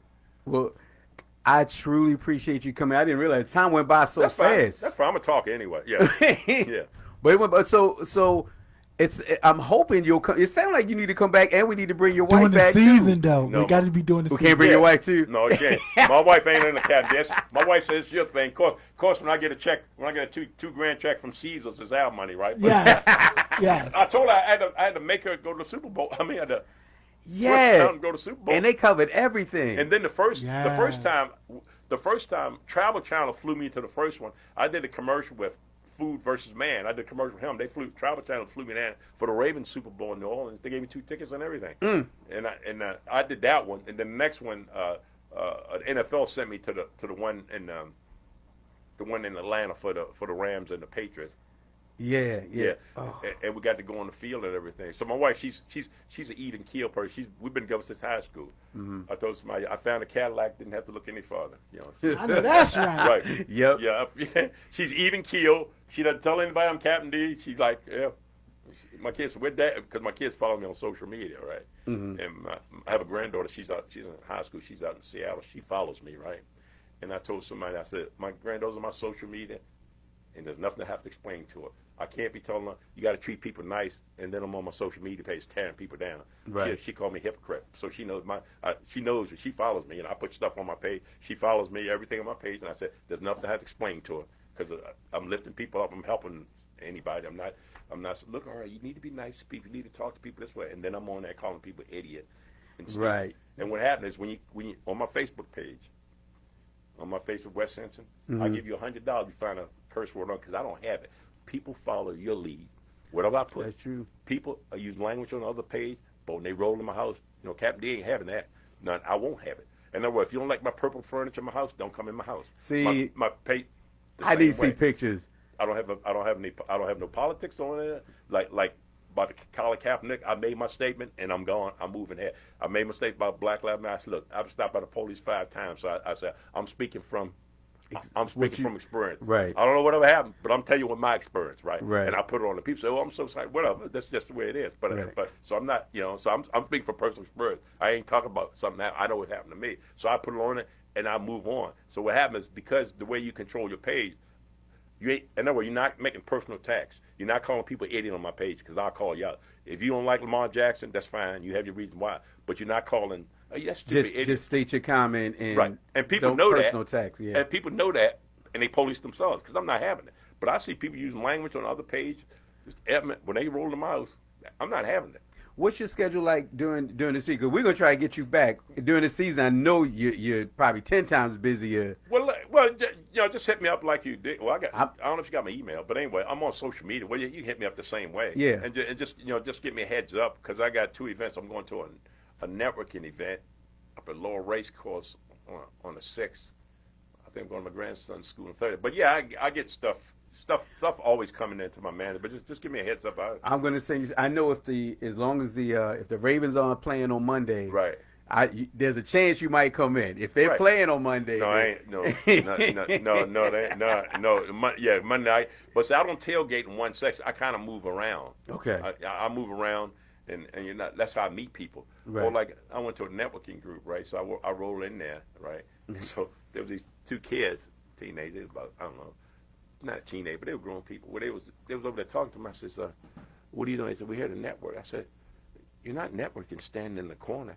You got to get out." Well, we're friends. I said, "You got to get out of your comfort zone. People are not going to come up to you and say, 'Hey, give you that bit.'" I said, "You got to. You're 3 friends sitting together. You already know each other. You got to get out of your comfort zone. You got to go meet people and and talk to people, meet people." Right. She said, "Well, it's not easy." Well, of course it's not. Getting out of your comfort zone isn't easy, but that's how you grow. Right. But you need to get out. So she kind of get out, and she kind of came with me, and I kind of introduced a couple people. Then she felt better. She got along talking to other people, and tell people what your product is, and you have giving people your business cards. But you don't stand up against the wall. 3 of you guys, I said, that's not networking. Right. And I said, some people have to be taught. You got to teach them. right, but after a while to do it. But wherever I go, so I can go up and talk to strangers, right? So I can, because I'm a vibe person. See, sometimes I go up to 2 Ravens fans talking, like a guy with his wife there. I can pick up that in intimate conversation. I say, "Hey man, how you guys? I'll talk to you guys later." I can pick it up because you can pick up I read people. Some people talk Raven football, some people don't, but I can kind of pick up and tune with people. I've never asked anybody for a picture. The 150 pictures I took over the weekend, everybody asked me because I get a picture because you generate energy, right? And I walk into the room and I try to generate a positive energy, and that's where my thing comes in. Like, so everybody I talk to got a job. Everybody I talk to, I got 30 roofers. I got 4 therapists on my page that follow me, right? So any question I need to ask, I can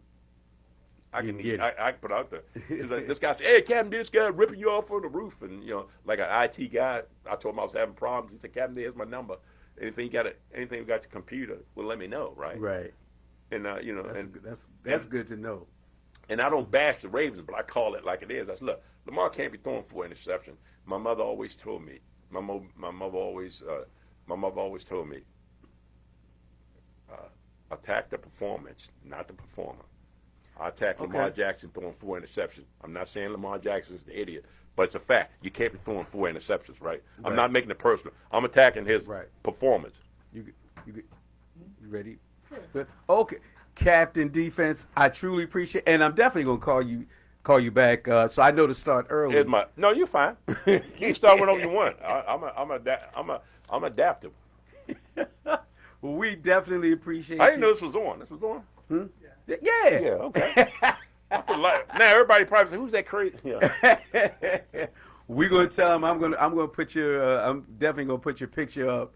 And let everybody know you and add your picture to my Instagram page. I'll tag it. I gotta learn how Instagram moves, but I definitely. You don't know Instagram? I'm getting better. I'm so used to talking, and I got to put the picture on there. But I like talking. But see, what I learned is, if you're gonna do this, you need to go where people at. See, the younger people have moved off Facebook. Facebook is an older crowd, right? Yes. So I had to go to Instagram because that's where they went. Right. Right. And I had to go to Twitter because that's where they went. So sometimes you got to go. Yeah. You got to go where they are. Snapchat right. and all that. No, I got a TikTok I haven't used yet, but sometimes you got to go. And that's like the other day. I remember I was sitting downstairs, right, about 3 weeks ago, and I'm sitting there. So they had something about Shakespeare on there, and had one of his poems on there. I said, because I need a challenge. Because when you get older, you have no test to take. You have to challenge yourself. There's nobody holding you accountable. You have to do it yourself. Sometimes I told my wife, I said, I'm going to remember this Shakespeare poem, and I'm gonna say it. I'm going to put it live. So after about 2 weeks, I had it memorized. I was quoting Shakespeare. I said, my mistress' eyes are nothing like the sun. Coral is fire. My wife says, you just, I said, Ryan, you know me, I have no box to fit in, right? So I put on there. So everybody came and said, Captain, that's pretty impressive. You reading Shakespeare's? I said, yeah, one is sonnet number 18. It's called My Mistress' Eyes Are Nothing Like this. And so I told my wife, said, what are you doing? I said, Laverne. She said, there's no box for you. You just all over the place, right? Well, sometimes I was sitting there, my wife said, what are you thinking about now? That's what she said. Thank you so much. Thank you so much, sir. I'm going to make sure I get a picture before you leave. Okay. WMEG, this is Welcome to Birdland with King Brody. Thank you so much for listening, y'all. Y'all have a good night.